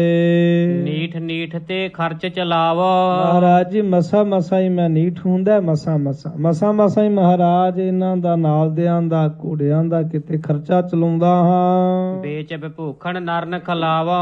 ਤੇ ਮੈਂ ਜਿੰਨੇ ਉਹਦੇ ਸੋਨੇ ਦੇ ਗਹਿਣੇ ਗੱਟੇ ਸੀ ਉਹ ਸਾਰੇ ਵੇਚ ਦਿੱਤੇ ਹਨ ਤੇ ਇਹਨਾਂ ਦੇ ਖਰਚੇ ਵਾਸਤੇ। ਅਪਰ ਪਾਤ ਸਾਹਿਤ ਮੈਂ ਜਾਵੋ। ਹੁਣ ਮੈਂ ਕਿਸੇ ਬਾਦਸ਼ਾਹ ਕੋਲ ਜਾਵਾਂਗਾ, ਵਲਾਇਤ ਉਹਦੇ ਕੋਲ ਜਾ ਕੇ ਰਹਾਂਗਾ, ਸ਼ਰਨ ਉਹਦੀ ਲਵਾਂਗਾ। ਮਾਫਕ ਗੁਜਰ ਤਾਹਾਂ ਧਨ ਪਾਵੋ। ਇਹ ਮਾਫਕ ਗੁਜਰਦਾ ਹੁੰਦਾ, ਉਹਨਾਂ ਨੂੰ ਬੇਨਤੀ ਕਰਨੀ ਹੁੰਦੀ ਵੀ ਮੈਨੂੰ ਇੰਨੀ ਕੁ ਤੁਸੀਂ ਮਾਇਆ ਦੇ ਦਿਓ, ਜਿਵੇਂ ਸਰਕਾਰ ਕਿਸੇ ਨੂੰ ਪੈਨਸ਼ਨ ਦਿੰਦੀ ਹੈ ਨਾ, ਮਾਫਕ ਗੁਜਰਾਨ ਵਾਸਤੇ ਮੈਨੂੰ ਤੁਸੀਂ ਮਾਇਆ। ਕਹਿੰਦੇ ਉੱਥੇ ਬੇਨਤੀ ਕਰਾਂਗੇ ਕਿਸੇ ਬਾਦਸ਼ਾਹ ਵਲਾਇਤ ਕੋਲ ਰਹਿ ਕੇ, ਉੱਥੇ ਫਿਰ ਆਪਣੇ ਗੁਜ਼ਾਰੇ ਜੋਗੀ ਮਾਇਆ ਲਵਾਂਗੇ। ਇਤਿਆਦਿਕ ਜਬ ਬਿਨੈ ਬਖਾਨੀ। ਮਹਾਰਾਜ ਨੂੰ ਬੇਨਤੀਆਂ ਇਸ ਤਰ੍ਹਾਂ ਇਸ ਖੁਸਰੋ ਨੇ ਕੀਤੀਆਂ ਹਨ। ਸੁਣ ਸ੍ਰੀ ਅਰਜਨ ਕਰਨਾ ਠਾਨੀ। ਗੁਰੂ ਨਾਨਕ ਦਾ ਘਰ ਤੇ ਹੈ ਹੀ ਦਇਆ ਦਾ ਘਰ ਹੈ, ਦਿਆਲੂ ਘਰ ਹੈ। ਭਾਈ ਗੁਰਦਾਸ ਜੀ ਨੇ ਗੁਰੂ ਦਾ ਸੁਭਾਅ ਜ਼ਿਕਰ ਕੀਤਾ, ਕਹਿਣ ਲੱਗੇ ਗੁਰ ਪੂਰਾ ਨਿਰਵੈਰ ਹੈ, ਨਿੰਦਕ ਦੋਖੀ ਬੇਮੁਖ ਤਾਰੇ। ਇਹ ਪੂਰੇ ਗੁਰੂ ਦਾ ਸੁਭਾਅ ਹੈ ਕਿ ਉਹ ਨਿੰਦਕ, ਦੋਖੀ ਤੇ ਬੇਮੁਖ ਉਹਨਾਂ ਨੂੰ ਵੀ ਤਾਰਦਾ ਹੈ। ਇਹ ਸੁਭਾਅ ਹੈ ਮੇਰੇ ਦਿਆਲੂ ਗੁਰੂ ਦਾ। ਦਿਆਲੂ ਗੁਰੂ ਦਿਆਲਤਾ ਦੇ ਘਰ ਵਿੱਚ ਰਹਿੰਦੇ ਹੋਏ ਜਦੋਂ ਇਹਨੇ ਬੜੀ ਨਿਮਰਤਾ ਨਾਲ, ਭਾਵਨਾ ਵਾਲਾ ਸੀ, ਐ ਸੁੱਕਾ ਨਹੀਂ ਸੀ, ਪਿਆਰ ਵਾਲਾ ਸੀ, ਭਾਵਨਾ ਵਾਲਾ ਸੀ। ਗਰੀਬ ਨਿਵਾਜ ਨੂੰ ਜਦੋਂ ਬੇਨਤੀਆਂ ਕੀਤੀਆਂ ਵੀ ਮਹਾਰਾਜ ਮੇਰੇ ਤੇ ਸਮਾਂ ਬੜਾ ਔਖਾ ਲੰਘ ਰਿਹਾ ਹੈ, ਹਜ਼ੂਰ ਮਹਾਰਾਜ ਸੱਚੇ ਪਾਤਸ਼ਾਹ ਨੇ ਜਦੋਂ ਇਹਦੀਆਂ ਬੇਨਤੀਆਂ ਸੁਣੀਆਂ, ਪਤਾ ਨਹੀਂ ਕਿੰਨੇ ਅੱਖਾਂ 'ਚ ਹੰਝੂ ਹੋਣਗੇ, ਕਿੰਨਾ ਕੁ ਵੈਰਾਗਮਈ ਹੋਇਆ ਹੋਵੇਗਾ। ਆਪਾਂ ਤੇ ਕਥਾ ਹੀ ਪੜ੍ਹ ਰਹੇ ਆ ਨਾ, ਉਹ ਪਤਾ ਨਹੀਂ ਕਿੰਨੇ ਵਿਰਾਗ ਵਿੱਚ ਮੇਰੇ ਦਾਤੇ ਨੂੰ ਮਿਲਿਆ ਹੋਵੇਗਾ, ਕਿੰਨੀ ਭਾਵਨਾ ਨਾਲ ਗੁਰੂ ਨੂੰ ਬੇਨਤੀਆਂ ਕਰਦਾ ਹੋਵੇਗਾ। ਦਿਆਲੂ ਗੁਰੂ ਮਹਾਰਾਜ ਦੀਆਂ ਵਿਰਾਗ ਭਰੀਆਂ, ਪਿਆਰ ਭਰੀਆਂ, ਸ਼ਰਧਾ ਭਰੀਆਂ ਬੇਨਤੀਆਂ ਸੁਣ ਕੇ ਮੇਰੇ ਦਾਤਾ ਜੀ ਦਇਆ ਦੇ ਘਰ ਵਿੱਚ ਆਏ ਹਨ। ਜਿੰਦਾ ਸਰੂਪ ਹੀ ਦਇਆ ਦਾ, ਤੂੰ ਦਇਆ ਦੇ ਘਰ ਵਿੱਚ ਹੀ ਆਉਣਾ ਹੈ।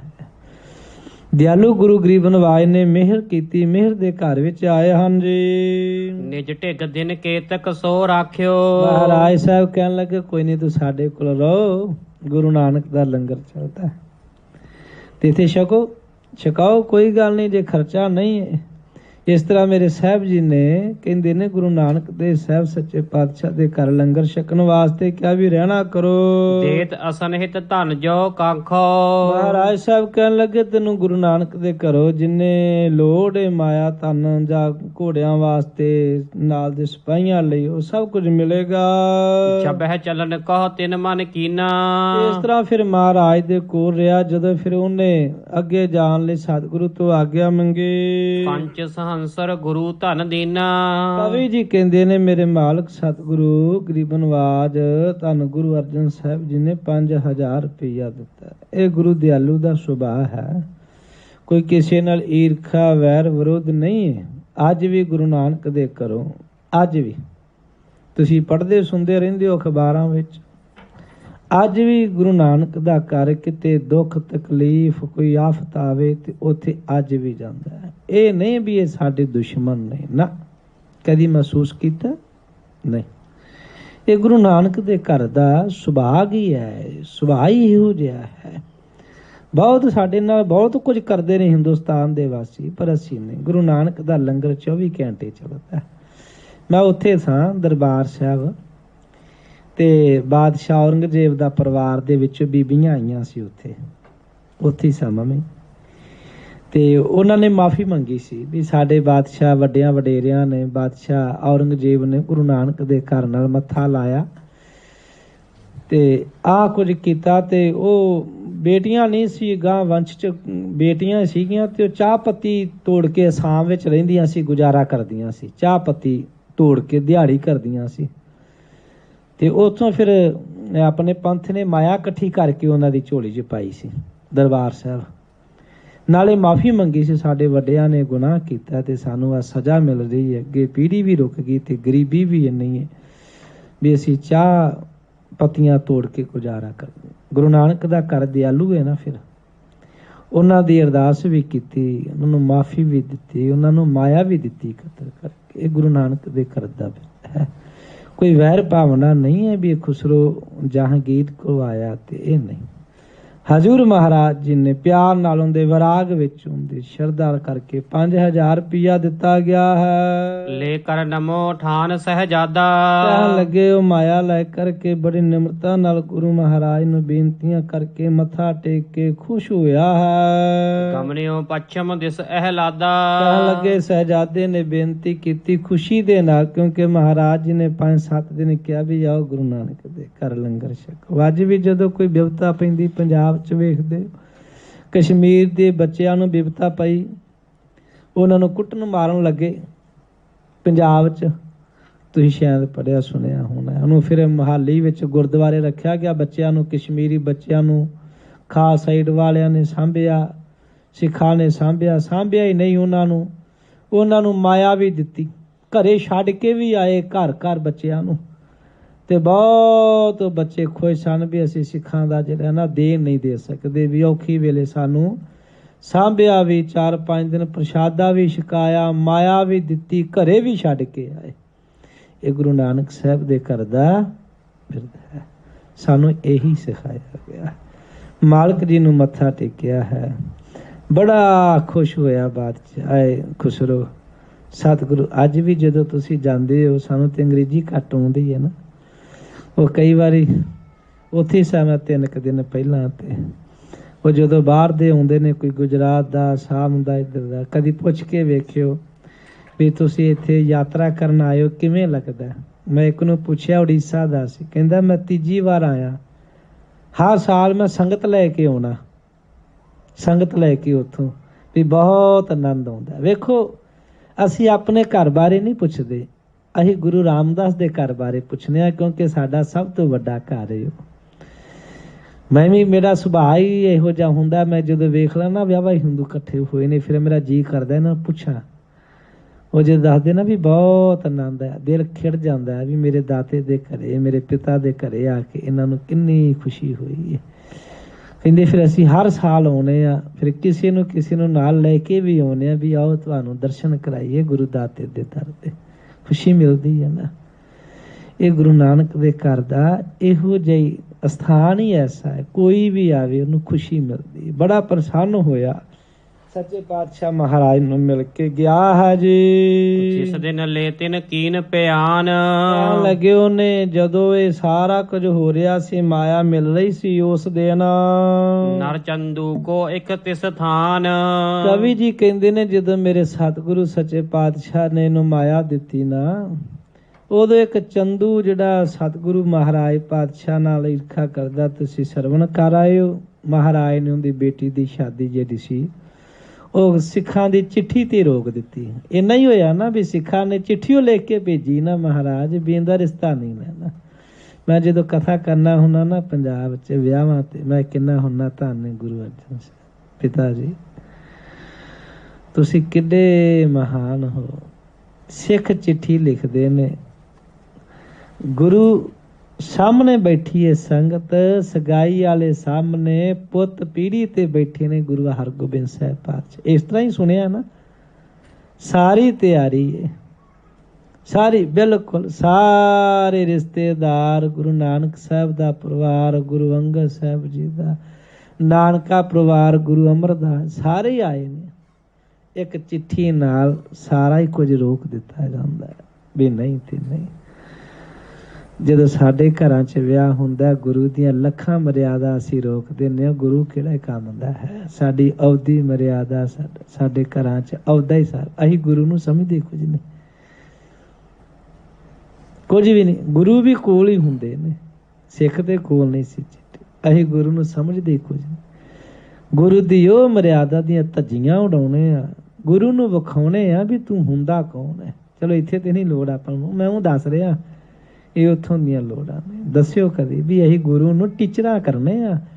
ਪੁਲਿਸ ਵਾਲਾ ਹੋਵੇ ਤੇ ਆਪਾਂ ਗਲਤ ਸਾਈਡ ਗੱਡੀ ਲੈ ਜਾਵਾਂਗੇ, ਜੇ ਲਿਜਾਵਾਂਗੇ ਤੇ ਫਿਰ ਟੀਚਰ ਕਰਦੇ ਆ ਨਾ। ਵੀ ਗੁਰੂ ਕੋਲ ਰਹਿ ਕੇ ਅਸੀਂ ਸਾਰਾ ਕੁਝ ਆਊਟ ਹੀ ਕਰਦੇ ਹਾਂ ਤੇ ਗੁਰੂ ਨੂੰ ਟੀਚਰਾਂ ਕਰਨੇ ਆ ਵੀ ਬੋਲ ਕੇ ਦੱਸ। ਹੁਣ ਕੌਣ ਦੱਸੇ? ਗੁਰੂ ਬੋਲਦਾ ਨਹੀਂ, ਕਰਦਾ ਬਹੁਤ ਕੁਝ। ਬੋਲਣ ਵਾਲਿਆਂ ਨਾਲ ਬੋਲਦਾ ਹੈ, ਏਡੀ ਗੱਲ ਨਹੀਂ। ਇਹਦੇ ਬੋਲਣਾ ਹਰਾ ਗੁਰਬਾਣੀ ਸਦਾ ਹੀ ਬੋਲਦੀ, ਸਤਿਗੁਰੂ ਮੇਰਾ ਜਾਗਤਾ ਹੈ ਦਿਓ। ਪਰ ਇਹ ਕਹਿੰਦੇ ਨੇ ਵੀ ਸਾਨੂੰ ਗੁਰੂ ਕੰਨਾਂ 'ਚ ਕਵੇ, ਬਾਂਹ ਫੜ ਕੇ ਵੀ ਆ ਨਹੀਂ। ਕਿਉਂ ਇਹੋ ਜਿਹਾ ਆਪਾਂ ਗੁਰੂ ਤੋਂ ਕਰਾਉਣਾ? ਜਦੋਂ ਗੁਰੂ ਬੋਲਦਾ ਹੈ ਨਾ, ਫਿਰ ਕੋਈ ਚੱਲ ਨਹੀਂ ਸਕਦਾ। ਖੈਰ ਆਓ, ਗਰੀਬ ਨਵਾਜ ਮੈਂ ਤਾਂ ਦਿਆਲੋ ਗੁਰੂ ਦੀ ਵਡਿਆਈ ਦੱਸ ਰਿਹਾ ਸਾਂ ਵੀ ਦਾਤਾ ਕਿੱਥੇ ਦੇਣ ਦਿਆਂਗੇ ਤੁਹਾਡਾ। ਇੱਕ ਚਿੱਠੀ ਆਉਂਦੀ ਹੈ ਤੇ ਪੁੱਤ ਦੀਆਂ ਤਮਾਮ ਖੁਸ਼ੀਆਂ ਤੁਸੀਂ ਖਤਮ ਕਰ ਦਿੰਦੇ ਹੋ। ਉਹ ਚਿੱਠੀ ਦੇ ਨਾਲ ਖੁਸ਼ੀਆਂ ਹੀ ਨਹੀਂ ਜਾਂਦੀਆਂ, ਜ਼ਿੰਦਗੀ ਤਿੱਕਰ ਚਲੀ ਜਾਂਦੀ ਉਹ ਚਿੱਠੀ ਨਾਲ। ਪਰਵਾਹ ਕੋਈ ਨਹੀਂ ਕੀਤੀ, ਚਲੀ ਜਾਏ ਜ਼ਿੰਦਗੀ। ਪਰ ਸਿੱਖਾਂ ਦਾ ਹੁਕਮ ਹੀ ਹੋਇਆ ਨਾ, ਹੈ ਤੇ ਬੇਨਤੀ ਸੀ, ਪਿਆਰ ਹੈ ਨਾ, ਉਹਨੂੰ ਨਹੀਂ ਠੁਕਰਾਇਆ। ਸਭ ਕੋਈ ਦਾਅ ਤੇ ਲਾਤਾ, ਪਰ ਅਸੀਂ ਪਤਾ ਨਹੀਂ। ਚਲੋ ਖੈਰ ਆਓ, ਚੰਦੂ ਗੁਰੂ ਅਰਜਨ ਸਾਹਿਬ ਮਹਾਰਾਜ ਸਾਹਿਬ ਜੀ ਨਾਲ ਜਿਹੜਾ ਇਸੇ ਕਾਰਨ ਹੀ ਹਜ਼ੂਰ ਦੇ ਸਰੀਰ ਦਾ ਨੁਕਸਾਨ ਕਰਨਾ ਚਾਹੁੰਦਾ, ਹਮੇਸ਼ਾ ਹੀ ਦਾਅ ਲਾਉਂਦਾ ਰਿਹਾ, ਸੁਲ੍ਹੀ ਬੜਾ ਕੁਝ ਕਰਦਾ ਰਿਹਾ ਕਿ ਗਰੀਬ ਨਵਾਜ ਜੀ ਦਾ ਨੁਕਸਾਨ ਹੋਵੇ। ਉਹਦਾ ਸੂਈਆ ਕੋਈ ਉੱਥੇ ਬੈਠਾ ਸੀ, ਚੰਦੂ ਨਿਕਟ ਸੁਣਾਵਤ ਭਇਓ। ਉਹਨੇ ਸਾਰੀ ਵਾਰਤਾ ਜਿਹੜੀ ਖੁਸਰੋ ਦੇ ਆਉਣ ਦੀ, ਕੋਲ ਰੱਖਣ ਦੀ, ਉਹਨੂੰ ਪਿਆਰ ਪ੍ਰੇਮ ਨੂੰ ਮਾਇਆ ਦੇਣ ਦੀ ਸਾਰੀ ਵਾਰਤਾ ਕਹਿਣ ਲੱਗੇ। ਖੁਸਰੇ ਉਹਨੇ ਉਸ ਸੂਈਏ ਨੇ ਚੰਦੂ ਨੂੰ ਸੁਣਾਈ ਹੈ। ਕਰੇ ਸਤਰਤਾ ਗੁਰ ਕੇ ਸਾਥ, ਕਹਿਣ ਲੱਗੇ ਉਹ ਚੰਦੂ ਦੀਵਾਨ ਜਿਹੜਾ ਹੈ ਉਹ ਗੁਰੂ ਗਰੀਬ ਨਵਾਜ ਪਾਤਸ਼ਾਹ ਦੇ ਨਾਲ ਦੁਸ਼ਮਣੀ ਰੱਖਦਾ ਹੈ। ਜਰ ਬਰ ਭਇਓ ਮਲਤ ਜੁਗ ਹਾਥ, ਕਹਿਣ ਲੱਗੇ ਸੜ ਗਿਆ ਉਹ ਸੜ, ਹੱਥ ਮਲਣ ਲੱਗਾ ਹੈ ਚੰਦੂ। ਕਹੋ ਸਾਹੋ ਢਿਗ ਛੱਦਰ ਸੋ ਪਾਓ, ਕਹਿਣ ਲੱਗੇ ਹੁਣ ਮੈਂ ਬਾਦਸ਼ਾਹ ਦੇ ਕੋਲ ਜਾ ਕੇ ਕਹਾਂਗਾ। ਬੜਾ ਮੌਕਾ ਮਿਲਿਆ, ਹਜੂਰ ਦੀ ਬਾਣੀ ਨੇ ਕਿਹਾ, ਨਿੰਦਕ ਦਾ ਸੁਭਾਅ ਹੈ ਛਿੱਦਰ ਦੇਖਦਾ, ਨਿੰਦਕ ਉਮਾਹਾ ਭਲੋ ਦੇਖ ਦੁਖ ਭਰੀ ਹੈ। ਛਿੱਦਰ ਜਦੋਂ ਔਗਣ ਵੇਖੇ ਤੇ ਨਿੰਦਕ ਨੂੰ ਬੜੀ ਖੁਸ਼ੀ ਹੁੰਦੀ ਹੈ, ਭਲੋ ਦੇਖ ਦੁਖ ਭਰੀ ਹੈ, ਭਲਾ ਵੇਖੇ। ਤੇ ਅੱਜ ਮਹਾਰਾਜ ਦਾ ਇਹਨੂੰ ਇੱਕ ਇਹੋ ਜਿਹਾ ਔਗਣ ਨਹੀਂ ਸੀ, ਮਹਾਰਾਜ ਦੇ ਖਿਲਾਫ ਬੋਲਣ ਵਾਸਤੇ ਨੂੰ ਮੌਕਾ ਮਿਲਿਆ ਤੇ ਬੜਾ ਪ੍ਰਸੰਨ ਹੋਇਆ ਵੀ ਗੁਰੂ ਦੇ ਖਿਲਾਫ ਹੁਣ ਮੈਂ ਬਾਦਸ਼ਾਹ ਨੂੰ ਸਬੂਤ ਦਿਆਂਗਾ, ਜਹਾਂਗੀਰ ਨੂੰ ਆਖਾਂਗਾ ਤੁਹਾਡਾ ਹੁਕਮ ਸੀ, ਮੇਰੇ ਬਾਗੀ ਪੁੱਤ ਨੂੰ ਕਿਸੇ ਨੇ ਬੁਲਾਉਣਾ ਨਹੀਂ, ਕਿਸੇ ਨੇ ਰੋਟੀ ਨਹੀਂ ਦੇਣੀ, ਤੁਸੀਂ ਬੁਲਾਉਣ ਦੀ ਗੱਲ ਕਰਦੇ ਹੋ।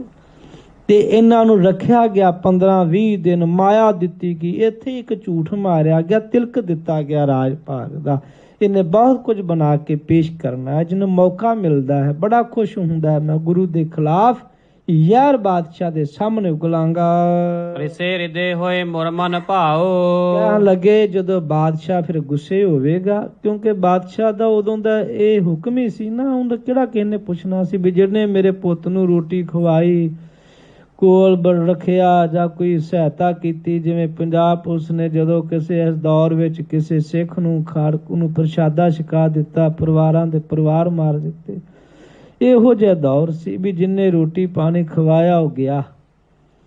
ਤੇ ਇਹਨੂੰ ਮੌਕਾ ਮਿਲਿਆ ਵੀ ਬਾਦਸ਼ਾਹ ਗੁੱਸੇ ਵਿੱਚ ਆਏਗਾ, ਹੁਕਮ ਦੀ ਅਦੂਲੀ ਹੋਈ ਹੈ ਤੇ ਗੁਰੂ ਅਰਜਨ ਸਾਹਿਬ ਦਾ ਨੁਕਸਾਨ ਹੋਵੇਗਾ, ਵੀ ਜਾਨ ਵੀ ਜਿਹੜੀ ਚਲੀ ਜਾਏਗੀ। ਜਦੋਂ ਮੈਂ ਦੱਸਾਂਗਾ ਬਾਦਸ਼ਾਹ ਗੁੱਸੇ ਵਿੱਚ ਆ ਕੇ ਗੁਰੂ ਅਰਜਨ ਦੇਵ ਮਹਾਰਾਜ ਨੂੰ ਸ਼ਹੀਦ ਕਰ ਦੇਗਾ। ਮੈਂ ਕਰ ਰਹਿਓ ਅਪਾਓ ਕਨੇਰਾ। ਕਹਿੰਦਾ ਮੈਂ ਬੜੇ ਯਤਨ ਕੀਤੇ ਗੁਰੂ ਅਰਜਨ ਸਾਹਿਬ ਨੂੰ ਸ਼ਹੀਦ ਕਰਨ ਵਾਸਤੇ, ਸਰੀਰ ਨੂੰ ਨੁਕਸਾਨ ਦੇਣ ਲਈ। ਚੰਦੂ ਸੋਚ ਰਿਹਾ ਅੱਜ ਮੈਂ ਬਹੁਤ ਯਤਨ ਕਰਦਾ ਰਿਹਾ, ਤੁਸੀਂ ਸੁਣ ਆਏ ਹੋ, ਪਰ ਨਹੀਂ ਵਿਗਾੜ ਸਕਿਓ ਗੁਰ ਕੇਰਾ। ਪਰ ਮੈਂ ਗੁਰੂ ਦਾ ਵਾਲ ਵਿੰਗਾ ਵੀ ਨਹੀਂ ਕਰ ਸਕਿਆ। ਸੋ ਫਕੀਰ ਮੈਂ ਸਾਹੋ ਦੀਵਾਨ। ਕਹਿਣ ਲੱਗੇ ਹੈਰਾਨਗੀ ਦੀ ਗੱਲ ਹੈ, ਯਤਨ ਬੜੇ ਮੈਂ ਕੀਤੇ ਗੁਰੂ ਦਾ ਨੁਕਸਾਨ ਕਰਨ ਲਈ, ਪਰ ਗੁਰੂ ਦਾ ਵਾਲ ਵਿੰਗਾ ਨਹੀਂ ਹੋਇਆ। ਹੈਰਾਨਗੀ ਇਸ ਗੱਲ ਦੀ ਹੈ, ਮੈਂ ਦੀਵਾਨ ਕਿੱਡਾ ਵੱਡਾ, ਬਾਦਸ਼ਾਹ ਜਹਾਂਗੀਰ ਦਾ ਵਜ਼ੀਰ ਹਾਂ ਮੈਂ ਕਿੱਡਾ ਵੱਡਾ, ਪਰ ਜਦੋਂ ਮੈਂ ਗੁਰੂ ਅਰਜਨ ਦੇਵ ਜੀ ਨੂੰ ਵੇਖਣਾ, ਇੱਕ ਛੋਟਾ ਜਿਹਾ ਫਕੀਰ ਹੈ, ਇੱਕ ਸਾਧੂ ਹੈ, ਬਸ ਅਸਥਾਨ ਤੇ ਰਹਿਣ ਵਾਲਾ। ਕਹਿਣ ਲੱਗੇ ਕਿੱਡੇ ਛੋਟੇ ਮੈਂ ਕਿੱਡਾ ਵੱਡਾ, ਪਰ ਵੱਡਾ ਹੋ ਕੇ ਵੀ ਮੈਂ ਗੁਰੂ ਅਰਜਨ ਸਾਹਿਬ ਦਾ ਵਾਲ ਵਿੰਗਾ ਨਹੀਂ ਕਰ ਸਕਿਆ। ਹੁਣ ਕੌਣ ਦੱਸੇ ਜਿਹਨੂੰ ਪਤਾ ਨਹੀਂ ਕਿਹਾ ਵੀ ਗੁਰੂ ਅਰਜਨ ਪ੍ਰਤੱਖ ਹਾਰ ਨਹੀਂ ਸਜਣਾ। ਗੁਰੂ ਫਕੀਰ ਉਹ ਨਹੀਂ ਗਾ ਜਿਹੜਾ ਤਕੀਏ ਤੇ ਬਹਿਣ ਵਾਲਾ ਹੈ, ਇਹ ਤੇ ਗੁਰੂ ਅਰਜਨ ਪ੍ਰਤੱਖ ਹਾਰ ਹੈ। ਇਸ ਕਰਕੇ ਬਸ ਭੁਲੇਖਾ ਹੀ ਪੈ ਗਿਆ ਤੇ ਪੰਗਾ ਲੈ ਲਿਆ। ਕਹਿਣ ਲੱਗੇ ਮੈਂ ਏਡਾ ਵੱਡਾ ਹੋ ਕੇ ਵੀ ਫਕੀਰ ਗੁਰੂ ਦਾ ਕੁਝ ਨੁਕਸਾਨ ਨਹੀਂ ਕਰ ਸਕਿਆ। ਅਬ ਲਗ ਸਮ ਕਹਿ ਰਹਿਓ ਮਹਾਨ। ਕਹਿਣ ਲੱਗੇ ਅੱਜ ਤਿਕਰ ਮੈਥੋਂ ਵੀ ਮਹਾਨ ਬਣ ਕੇ ਰਹੇ ਹਨ। 70 ਸਮ ਸਹਿਜਾਦਾ ਸੋਏ। ਤੇ ਕਹਿਣ ਲੱਗੇ ਜਿਹੜਾ ਖੁਸਰੋ ਵੇ ਉਹ ਬਾਦਸ਼ਾਹ ਦਾ ਦੁਸ਼ਮਣ ਹੈ, ਤੇ ਧਨ ਦੀਨ ਸਖਾ ਜਿਮ ਹੋਏ। ਤੇ ਉਹਨੂੰ ਧਨ ਦਿੱਤਾ ਏ ਜਿਵੇਂ ਸੱਜਣ ਹੋਵੇ, ਜਿਵੇਂ ਮਿੱਤਰ ਹੋਵੇ, ਉਹਨੂੰ ਮਾਇਆ ਦਿੱਤੀ ਹੈ। ਨਿਜ ਟਿਗ ਰੱਖੋ ਤਰਾਸ ਨਾ ਮਾਨਾ। ਗੁਰੂ ਅਰਜਨ ਸਾਹਿਬ ਜੀ ਨੇ ਉਹਨੂੰ ਕੋਲ ਰੱਖ ਕੇ ਉਹਨੂੰ ਪ੍ਰਸ਼ਾਦਾ ਪਾਣੀ ਲੋੜਾਂ ਪੂਰੀਆਂ ਕੀਤੀਆਂ, ਪਰ ਬਾਦਸ਼ਾਹ ਜਹਾਂਗੀਰ ਦਾ ਤਰਾਸ ਹੁੰਦਾ, ਡਰ ਨਹੀਂ ਜਾਣਿਆ। ਰਿਸੈ ਸਾਹੋ ਜਬ ਸੁਨ ਹੈ ਕਾਨਾ। ਤੇ ਇਹ ਸੋਚ ਰਿਹਾ ਜਦੋਂ ਬਾਦਸ਼ਾਹ ਕੰਨਾਂ ਨਾਲ ਸੁਣੇਗਾ ਨਾ ਜਹਾਂਗੀਰ ਹੈ ਤੇ ਸ਼ਰਾਬੀ ਬੰਦਾ ਸੀ ਉਹ, ਉਹਦਾ ਕੀ ਕਹਿਣਾ। ਤੇ ਕਹਿਣ ਲੱਗੇ ਬੜਾ ਗੁੱਸੇ ਵਿੱਚ ਆਵੇਗਾ। ਪ੍ਰਾਤ ਹੋਤ ਗਰ ਜਾਮਾ ਪਾਏ। ਕਹਿਣ ਲੱਗੇ ਵੀ ਪ੍ਰਾਤ ਹੋਏ ਗਰ ਜਾਮਾ ਪਾਏ, ਸਵੇਰ ਚੜੀ ਇਹਨੇ ਲੰਮਾ ਸਾਰਾ ਗਲ ਵਿੱਚ ਚੋਲਾ ਪਾਇਆ ਚੰਦੂ ਨੇ। ਗਇਓ ਮੂੜ ਔਰ ਹਰਖ ਉਪਾਏ। ਕਵੀ ਜੀ ਕਹਿੰਦੇ ਨੇ ਮੂੜ ਮਤ ਮੂਰਖ ਜਿਹੜਾ ਹੈ ਨਾ, ਬੜੀ ਖੁਸ਼ੀ ਨਾਲ ਗੁਰੂ ਅਰਜਨ ਸਾਹਿਬ ਮਹਾਰਾਜ ਜੀ ਦੇ ਖਿਲਾਫ ਜ਼ਹਿਰ ਉਗਲਣ ਵਾਸਤੇ, ਬਾਦਸ਼ਾਹ ਦਾ ਵਿਰੋਧ ਕਰਨ ਲਈ ਅੱਜ ਮੌਕਾ ਬੜਾ ਮਿਲਿਆ। ਬੜੇ ਚਿਰ ਦਾ ਗੁਰੂ ਅਰਜਨ ਦੇਵ ਮਗਰ ਸ਼ਬਦ ਤੁਸੀਂ ਸੁਣੇ ਹੋਣਗੇ ਨਾ ਵੀ ਸਿੱਖਾਂ ਨੇ ਮੈਨੂੰ ਕੁੱਤਾ ਕਿਹਾ। ਇਹਨੇ ਇੱਕ ਸ਼ਬਦ ਵਰਤਿਆ ਸੀ, ਕੁੱਤਾ ਮਗਰ ਲੱਗਦਾ ਤੇ ਭੌਂਕਦਾ ਹੈ। ਅੱਗੇ ਵੀ ਸੁਣੋਗੇ ਜਦੋਂ ਗੁਰੂ ਅਰਜਨ ਸਾਹਿਬ ਜੀ ਦੀ ਗ੍ਰਿਫਤਾਰੀ ਹੋਵੇਗੀ, ਉਦੋਂ ਵੀ ਸ਼ਬਦ ਵਰਤੇਗਾ, ਗੁਰੂ ਜੀ ਤੁਸੀਂ ਮੈਨੂੰ ਕੁੱਤਾ ਕਿਹਾ। ਤੇ ਕੁੱਤਾ ਵੱਢਦਾ ਹੈ ਪਿੱਛੇ ਲੱਗਦਾ, ਤੇ ਗੁਰੂ ਜਵਾਬ ਦੇਣਗੇ ਵੀ ਕੁੱਤੇ ਦਾ ਇਲਾਜ ਵੀ ਡਾਂਗ ਹੁੰਦੀ ਹੈ। ਇਸ ਕਰਕੇ ਇਹ ਸਤਿਗੁਰੂ ਗਰੀਬ ਨਵਾਜ ਮਹਾਰਾਜ ਦੇ ਖਿਲਾਫ ਮੌਕਾ ਨਹੀਂ ਜਾਣ ਦਿੰਦਾ। ਅੱਜ ਗਲ ਵਿੱਚ ਝੋਲਾ ਪਾ ਕੇ ਹਜੂਰ ਦੇ ਖਿਲਾਫ ਯਾਰ ਉਗਲਣ ਵਾਸਤੇ, ਬਾਦਸ਼ਾਹ ਨੂੰ ਚੁਗਲੀ ਕਰਨ ਵਾਸਤੇ ਚੱਲਿਆ ਹੈ ਬੜਾ ਖੁਸ਼ੀ ਨਾਲ। ਤਸਲੀਮਾਤ ਸਾਹੋ ਸੋ ਕੀਨ। ਤਸਲੀਮਾਤ ਹੁੰਦੀ ਹੈ ਸਲਾਮ ਇੱਕ ਕਹਿਣਾ, ਝੁਕ ਕੇ ਸਲਾਮ ਕੀਤੀ ਹੈ ਜੀ। ਚੁਗਲੀ ਉਗਲਨ ਕੋ ਮਤਹੀਨ। ਕਹਿਣ ਲੱਗਾ ਮਤ ਦਾ ਮਾਰਿਆ ਹੋਇਆ ਜਿਹੜਾ ਹੈ ਉਹ ਚੁਗਲੀ ਕਰਨ ਲੱਗਾ ਹੈ ਬਾਦਸ਼ਾਹ ਕੋਲ। ਹੱਥ ਜੋੜ ਕਰ ਬਹੁਰ ਸੁਣਾਵੇ। ਹੱਥ ਜੁੜ ਕੇ ਇਹ ਵੇਖੋ ਵੀ ਇੱਕ ਸੁਭਾਅ ਜਿਹਾ ਹੁੰਦਾ ਜਿਹਦੇ ਕੋਲ ਕੁਝ ਲੈਣਾ ਹੋਵੇ ਉਹਦੀ ਥੋੜੀ ਜਿਹੀ ਵਡਿਆਈ ਤੇ ਕਰਨੀ ਪੈਂਦੀ ਹੈ ਨਾ। ਇਹਨੇ ਪਹਿਲਾਂ ਬਾਦਸ਼ਾਹ ਦੀ ਵਡਿਆਈ ਮਹਿਮਾ ਗਾਇਨ ਕੀਤੀ ਹੈ, ਮੁੜ ਕੇ ਹੁਣ ਆਪਣੀ ਸੂਈ ਉੱਥੇ ਲੈ ਆਉਂਦੀ ਯਾਰ ਤੇ ਨਿੰਦਿਆ ਤੇ। ਸੋ ਅਰਜਨ ਜਗ ਗੁਰੂ ਕਹਾਵੇ। ਬਾਦਸ਼ਾਹ ਨੂੰ ਪ੍ਰਸੰਨ ਕਰਕੇ ਉਹਦੀ ਵਡਿਆਈ ਮਹਿਮਾ, ਜੀ ਤੁਸੀਂ ਤੇ ਦੀਨ ਦੁਨੀਆ ਦੇ ਮਾਲਕ ਜੇ, ਤੁਸੀਂ ਤੇ ਸੱਚ ਦਾ ਨਿਆਂ ਕਰਦੇ ਜੇ, ਧਰਮ ਦਾ ਨਿਆਂ ਕਰਦੇ ਜੇ, ਉਹ ਹੁੰਦਾ ਜਿਵੇਂ ਕਰਦੇ ਨੇ ਤੁਸੀਂ ਵੇਖਦੇ ਹੋ। ਵਡਿਆਈ ਕਰਕੇ ਕਹਿਣ ਲੱਗਾ ਬਾਦਸ਼ਾਹ ਮੈਂ ਬੇਨਤੀ ਕਰਾਂ। ਹਾਂ ਵੀ ਕਰ। ਕਹਿਣ ਲੱਗੇ ਗੁਰੂ ਅਰਜਨ ਦੇਵ ਮਹਾਰਾਜ ਜਿਹੜਾ ਆਪਣੇ ਆਪ ਵਿੱਚ ਗੁਰੂ ਬਣ ਕੇ ਜਗਤ ਦਾ ਗੁਰੂ ਕਹਾਉਂਦਾ ਹੈ। ਕਿਉਂ ਦਿਸ ਤੇ ਧਨ ਜਿਸ ਟਿਗ ਆਵੇ। ਜਿੰਦੇ ਕੋਲ ਚਾਰਾਂ ਤਰਫਾਂ ਤੋਂ ਚਾਰਾਂ ਦਿਸ਼ਾਵਾਂ, ਉੱਤਰ ਕੀ ਪੂਰਬ ਦੱਖਣ ਕੀ ਚਾਰਾਂ ਵਰਨਾਂ ਦੇ ਲੋਕ ਆ ਕਰਕੇ ਚਾਰਾਂ ਦਿਸ਼ਾਵਾਂ ਤੋਂ ਮੱਥਾ ਟੇਕ ਕੇ ਅਗੰਤ ਧਨ ਬਹੁਤੀ ਮਾਇਆ ਬਹੁਤੀ ਭੇਟਾ ਹੀ ਅਰਪਣ ਕਰਦੇ ਹਨ। ਤੁਮ ਤੇ ਤਰਾਸ ਨਾ ਕੈਸੇ ਪਾਵੈ। ਬਾਦਸ਼ਾਹ ਜੀ ਤੁਹਾਡੇ ਤੋਂ ਭੋਰਾ ਵੀ ਨਹੀਂ ਡਰਦੇ। ਆਪਣੇ ਆਪ ਗੁਰੂ ਨੇ, ਆਪਣੇ ਆਪ ਮਹਾਨ ਨੇ। ਤਮਾਮ ਚਾਰਾਂ ਦਿਸ਼ਾਵਾਂ ਤੋਂ ਲੋਕ ਆ ਕਰਕੇ ਨਮਸਕਾਰਾਂ ਕਰਦੇ ਨੇ। ਪਰ ਬਾਦਸ਼ਾਹ ਜੀ ਜੇ ਤੁਸੀਂ ਕਹੋ ਤੁਹਾਡਾ ਡਰ, ਭੋਰਾ ਵੀ ਤੁਹਾਡਾ ਡਰ ਨਹੀਂ ਹੈ। ਨਿਜ ਪੂਜਾ ਅਰ ਧਨ ਕੋ ਦੇਖ। ਆਪਣੀ ਹੁੰਦੀ ਹੋਈ ਪੂਜਾ ਤੇ ਚੜ੍ਹਦਾ ਹੋਇਆ ਧਨ, ਚੜ੍ਹਦੇ ਹੋਏ ਚੜਾਵੇ ਨੂੰ ਵੇਖ ਕੇ। ਜਿਸ ਕੇ ਔਰ ਅਹੰਕਾਰ ਬਸੇਖ। ਬਾਦਸ਼ਾਹ ਵੇਖੋ ਇਹ ਦੋ ਚੀਜ਼ਾਂ ਹੁੰਦੀਆਂ ਨੇ।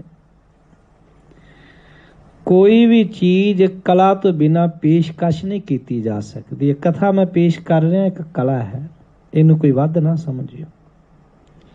ਕਿਸੇ ਚੀਜ਼ ਦੀ ਪੇਸ਼ਕਸ਼ ਕਰਨੀ ਹੋਵੇ ਤੇ ਕਲਾ ਚਾਹੀਦੀ ਹੈ ਨਾ। ਕਲਾ ਤੋਂ ਬਿਨਾਂ ਤੇ ਤੁਸੀਂ ਪ੍ਰਭਾਵਿਤ ਨਹੀਂ ਹੋਵੋਗੇ। ਜਦੋਂ ਆਪਾਂ ਪੰਜਾਬ 'ਚ ਵਿਚਰਨੇ ਆ ਨਾ, ਪੰਜਾਬ 'ਚ ਬਹੁਤ ਸਾਰੀਆਂ ਕੰਪਨੀਆਂ ਆਉਂਦੀਆਂ ਨੇ, ਬੜੇ ਲੁੱਟੇ ਗਏ ਨੇ। ਉਹਨਾਂ ਦੀ ਬੋਲਣ ਦੀ ਕਲਾ ਤੇ ਕਲਾ ਕਰਕੇ ਉਹ ਪੇਸ਼ਕਸ਼ ਕਰਦੇ ਨੇ। ਉਹ ਕਈ ਤੇ ਬਹੁਤ ਗੰਦਾ ਗੰਦਾ ਸਮਾਨ ਆਪਣੀਆਂ ਗੱਲਾਂ ਨਾਲ ਪੇਸ਼ਕਸ਼ ਹੀ ਇਹੋ ਜਿਹੀ ਕਰਦੇ ਨੇ, ਬੜੇ ਮਹਿੰਗੇ ਭਾਅ ਨਾਲ ਵੇਚ ਜਾਂਦੇ ਨੇ। ਕਲਾ ਚਾਹੀਦੀ ਕਿਸੇ ਚੀਜ਼ ਨੂੰ ਪੇਸ਼ਕਸ਼ ਕਰਨ ਦੀ, ਉਹ ਨਹੀਂ। ਕਲਾ ਨਾਲ ਯਾਰ ਦਿੱਤਾ ਜਾ ਰਿਹਾ। ਪੇਸ਼ਕਸ਼ ਕਰਨ ਦਾ ਤਰੀਕਾ ਬੜਾ ਸੋਹਣਾ ਹੈ ਤੇ ਸ੍ਰੀ ਗੁਰੂ ਗ੍ਰੰਥ ਸਾਹਿਬ ਮਹਾਰਾਜ ਸੱਚੇ ਪਾਤਸ਼ਾਹ ਦੀ ਸਿਧਾਂਤ ਦੀਆਂ ਧੱਜੀਆਂ ਉਡਾਈਆਂ ਜਾ ਰਹੀਆਂ ਨੇ। ਉਹਨਾਂ ਨੂੰ ਸੁਣਨ ਵਾਲਿਆਂ ਦੀਆਂ ਲੰਬੀਆਂ ਲੰਬੀਆਂ ਕਤਾਰਾਂ ਨੇ। ਚਲੋ ਤੁਸੀਂ ਸੁਣਦੇ ਹੀ ਹੋ ਟੀਵੀ ਤੇ, ਬੜਾ ਕੁਝ ਸੁਣਿਆ ਤੁਸੀਂ, ਬੜਾ ਜਾਣਿਆ, ਕਿਉਂਕਿ ਉਹਦੀ ਪੇਸ਼ਕਸ਼ੀ ਵਿੱਚ ਕਸ਼ਿਸ਼ ਹੈ, ਕਲਾ ਹੈ ਨਾ, ਤੇ ਲੋਕ ਸੁਣਦੇ ਨੇ। ਵਿੱਚ ਕੀ ਪਾਇਆ ਗਿਆ ਹੈ?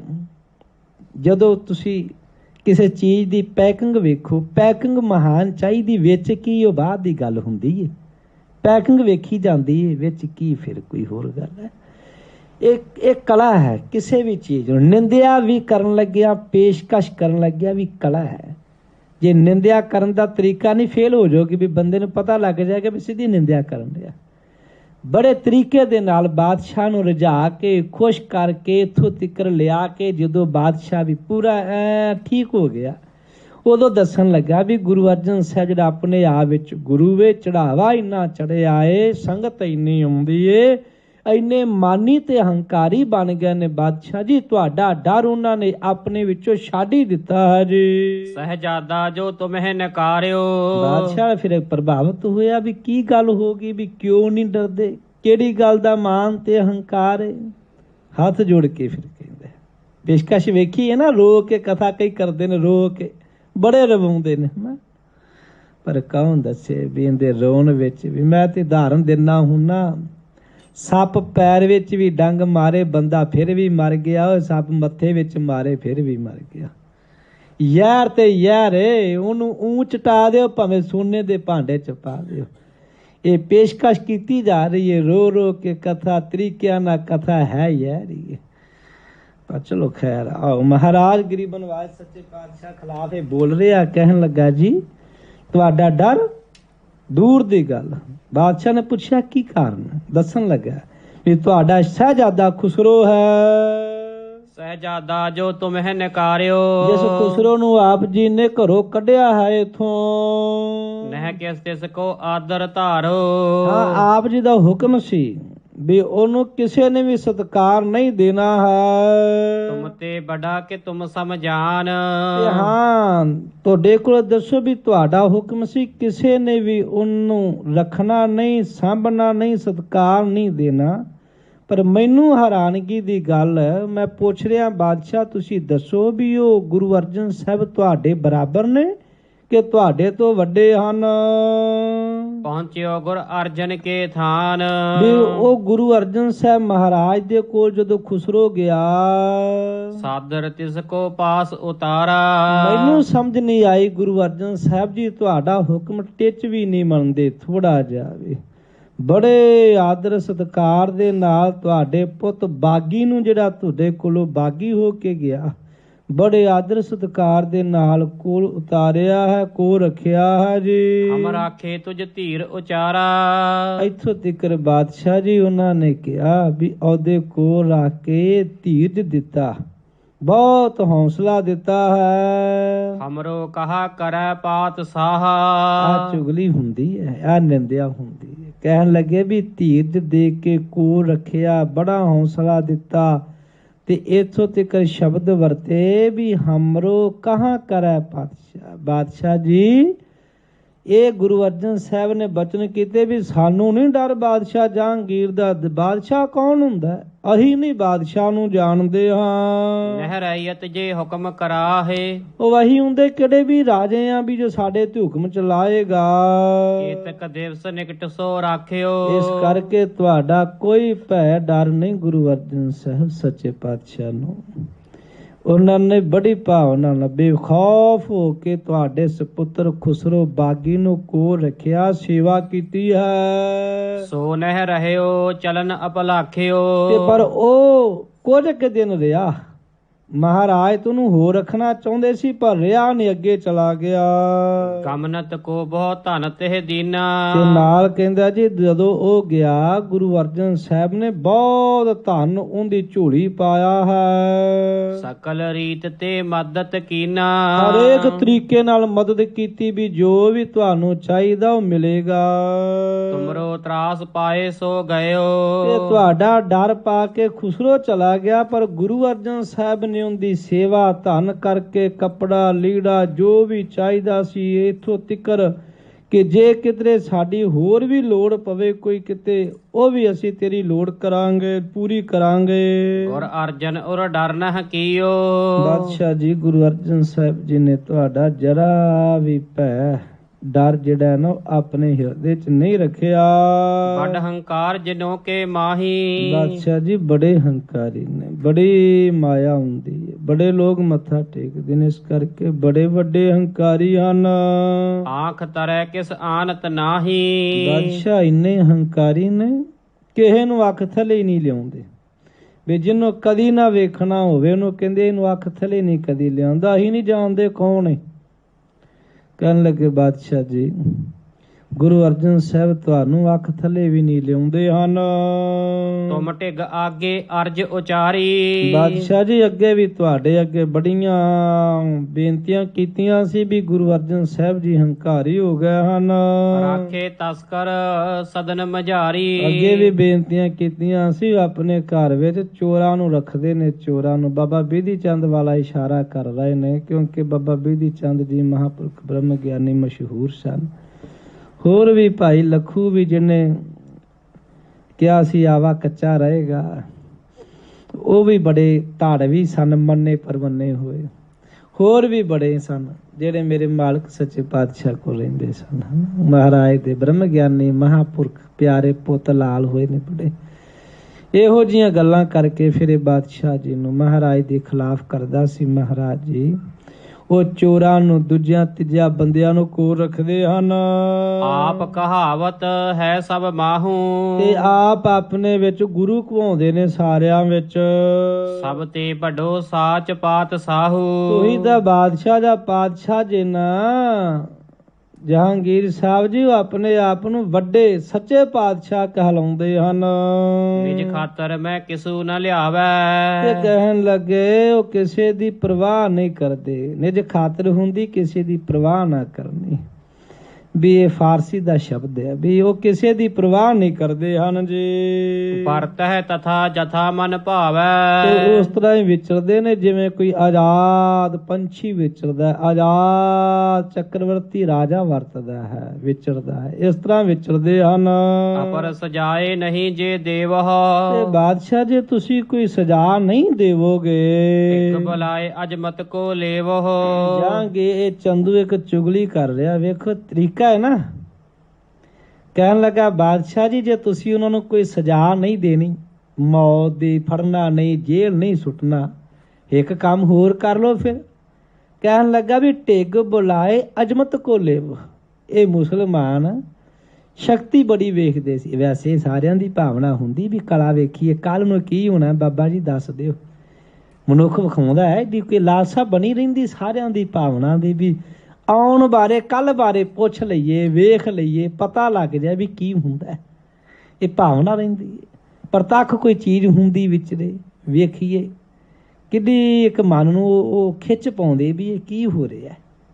ਖਿੱਚਦੀ ਹੈ ਨਾ ਵੀ ਜਿਹੜੀ ਕਦੀ ਕਦੀ ਹੋਵੇ ਜਾਂ ਅਦਭੁਤ ਜਿਹੀ ਚੀਜ਼ ਹੋਵੇ, ਉਹ ਫਿਰ ਖਿੱਚ ਪਾਉਂਦੇ। ਇਹਨਾਂ ਨੂੰ ਇਹ ਸੀ ਵੀ ਚਲੋ ਕਲਾ ਵੇਖੀਏ, ਅਜ਼ਮਤ ਸਾਹਮਣੇ ਵੇਖੀਏ ਆਪਾਂ, ਤੇ ਉਹ ਮਨ ਨੂੰ ਪ੍ਰਭਾਵਿਤ ਕਰਦੀ ਹੈ। ਫਿਰ ਉਹਦੇ ਕੋਲ ਕੁਝ ਲਈਏ, ਫਿਰ ਕੰਮ ਕਰਾਈਏ।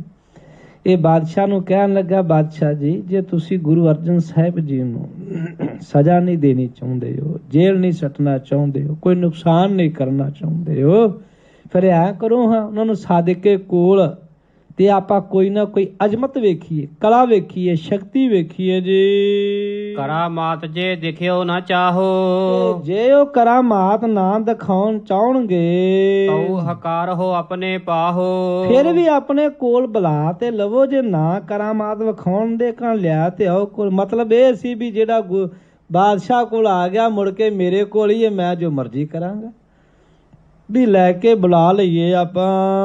ਜੇ ਇਸ ਕ੍ਰਿਤ ਕੋ ਤੁਮ ਮਨ ਜਾਨ, ਜੇ ਤੁਸੀਂ ਇਸ ਤਰ੍ਹਾਂ ਮਨ ਵਿੱਚ ਜਾਣ ਲਵੋਗੇ, ਨਹੀਂ ਤਦਾਰਕ ਦੇਹੋ ਮਹਾਨ, ਵੀ ਜੇ ਤੁਸੀਂ ਉਹਨਾਂ ਨੂੰ ਕੋਈ ਸਜ਼ਾ ਨਹੀਂ ਦਿਓਗੇ, ਨਿਰਭੈ ਹੋਏ ਬਹੁ ਕਰਹਿ ਕੋ ਕਾਜ। ਜੇ ਬਾਦਸ਼ਾਹ ਤੁਸੀਂ ਸਜ਼ਾ ਨਹੀਂ ਦਿਓਗੇ, ਇਸ ਤਰ੍ਹਾਂ ਨਹੀਂ ਕਰੋਗੇ, ਕੋਲ ਨਹੀਂ ਬੁਲਾਓਗੇ, ਤੇ ਫਿਰ ਮੇਰੀ ਗੱਲ ਚੇਤੇ ਰੱਖਿਓ, ਇੱਕ ਦਿਨ ਉਹ ਦਿਨ ਆਵੇਗਾ ਜਿਸ ਦਿਨ ਇਸ ਦੇਸ਼ ਵਿੱਚ ਤੁਹਾਡੇ ਸਾਹਮਣੇ ਬਾਗੀ ਬਣ ਕੇ ਖੜ ਜਾਣਗੇ।